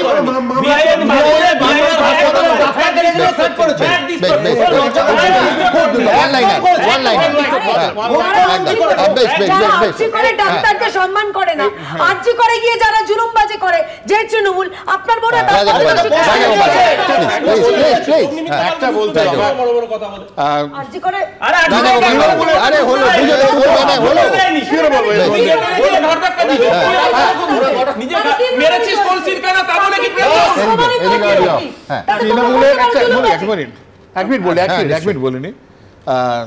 যে জিনিসটা আমরা দেখছি যে তৃণমূলের মধ্যে যে অ্যারোগ্যান্সটা দেখা যাচ্ছে, ক্ষমতা থাকার বহুদিন ক্ষমতা থাকার ফলে যেটা তৈরি হচ্ছে সেটা খুব বিপজ্জনক। অরূপকে আপনি বলছেন অনেকেই কোট আনকোট কুণাল ঘোষ ধৈর্য আর মেজাজ নিয়ন্ত্রণ করতে পারছেন না। একদম ধৈর্য, কারণ কোনো কিছু নিয়ন্ত্রণ করতে পারছে না। যেটা আসে এটা বামেদের শেষের দিকে দেখেছিলাম এই অ্যারোগ্যান্সটা। আমার মনে হচ্ছে তৃণমূলে হয়তো সেই অবস্থায় আসছে। পুলিশ প্রশাসনের কখনো নিষ্ক্রিয়তা কখনো সক্রিয়তা নিয়ে আলোচনা করছেন। এই শিক্ষকরা যখন ডিআই অফিস অভিযানে গেছিল, এই পুলিশ লাঠিচার্জ করে মাথা ফাটিয়েছে, আমাকে লাথি মেরেছে, তাহলে অবাক এতে বিস্ময়ের কিছু নেই। এটা এখন ন্যাচারাল, এটা মেনে নিতে হবে। আরো কি দুর্দিন আসছে সেটা দেখতে থাকবে। আমি শুধু যোগ করব, কালকে দেখাতে বাধ্য হয়েছি যে পুলিশ তারা অভিযুক্ত, আবার বলছি, লালবাজার 4জন সাব ইন্সপেক্টরকে সাসপেন্ড করেছেন তোলাবাজির দাবি এবং তোলাবাজিতে তোলা পাননি বলে 30টা মালবাহী ট্রাক সেখানে ভাঙচুর চালিয়েছে পুলিশ। আমি বলছি কালকে বিস্তারিত আলোচনা করেছি, আমি আলোচনায় যাব না, কিন্তু এই মুহূর্তে আপনাদের সামনে যে প্রতিবেদনটা রাখবো সেটা ভারতীয় গণতন্ত্রের পক্ষে অত্যন্ত গুরুত্বপূর্ণ। যে এই বিশেষ ভোটার তালিকা সংশোধন কর্মসূচি বিহারে বড় সড় ধাক্কা খেল নির্বাচন কমিশন। স্থগিতাদেশ না দিলেও সর্বোচ্চ আদালত একেবারে স্পষ্ট জানিয়ে দিয়েছে যে ভোটারদের যে ফর্ম ফিল আপ করতে হচ্ছে তার সঙ্গে জমা দেওয়া নথি হিসেবে ভোটার কার্ড, আধার কার্ড এবং রেশন কার্ডকেও বিবেচনা করতে হবে। নিঃসন্দেহে আবার বলছি, ভারতীয় গণতন্ত্রের পক্ষে অত্যন্ত গুরুত্বপূর্ণ একটি রায়। দেখুন, বিহারে ভোটার তালিকার বিশেষ সংশোধনী প্রক্রিয়া চলবে, তবে ভোটার কার্ড, আধার কার্ডের মতো যে নথিগুলি জাতীয় নির্বাচন কমিশন বিবেচনার মধ্যে আনতেই চাইছিল না তা তালিকায় অন্তর্ভুক্ত করা উচিত বলে এবার মন্তব্য করল সুপ্রিম কোর্টের বেঞ্চ, যার ফলে কার্যত জোর ধাক্কা খেল কমিশন। এবছরের শেষে বিধানসভা ভোট রয়েছে পশ্চিমবঙ্গের পাশের রাজ্য বিহারে। তার আগে সেখানে শুরু হয়েছে ভোটার তালিকার বিশেষ সংশোধন কর্মসূচি। 25শে জুলাইয়ের মধ্যে এই কাজ ছেড়ে ফেলতে চায় নির্বাচন কমিশন। বিহারের ভোটারদের নির্দিষ্ট ফর্ম বিলি করা হয়েছে তা পূরণ করে নথি সহ জমা দিতে হবে সংশ্লিষ্ট দপ্তরে। নথি হিসেবে দেখাতে হবে নিজের এবং বাবা মায়ের জন্মের শংসাপত্র। কিন্তু কমিশন জানিয়েছিল আধার কার্ড, ভোটার কার্ড বা রেশন কার্ডের মতো নথি বিবেচিত হবে না। আর এখানেই দানা বেঁধেছে বিতর্ক। বিরোধীদের দাবি, এভাবে প্রায় 3 কোটি ভোটারকে বাদ দিয়ে বিহারে বিজেপির জয় নিশ্চিত করতে চাইছে মোদী সরকার। নির্বাচন কমিশনের সঙ্গে মোদী সরকারের আতাতের অভিযোগেও সরব হয় সব বিরোধী দলগুলি। এই প্রেক্ষাপটে বৃহস্পতিবার অত্যন্ত তাৎপর্যপূর্ণভাবে সুপ্রিম কোর্টের বিচারপতি সুধাংশু ধুলিয়া এবং বিচারপতি জয়মাল্য বাগচি তাদের পর্যবেক্ষণে বলেন, আমাদের মতে পরিচয়ের প্রমাণ হিসেবে বিবেচিত 11টি নথির তালিকায় আধার কার্ড, ভোটার কার্ড এবং রেশন কার্ড অন্তর্ভুক্ত করা উচিত। তবে এ বিষয়ে চূড়ান্ত সিদ্ধান্ত নির্বাচন কমিশনের উপর নির্ভর করবে। যদি কমিশন এই নথিগুলি গ্রহণ না করে তবে তার উপযুক্ত কারণও ব্যাখ্যা করতে হবে। নির্বাচন কমিশনের আইনজীবী রাকেশ দ্বিবেদী সর্বোচ্চ আদালতে জানান, নাগরিকত্বের প্রমাণ হিসেবে আধার কার্ডকে ব্যবহার করা যাবে না।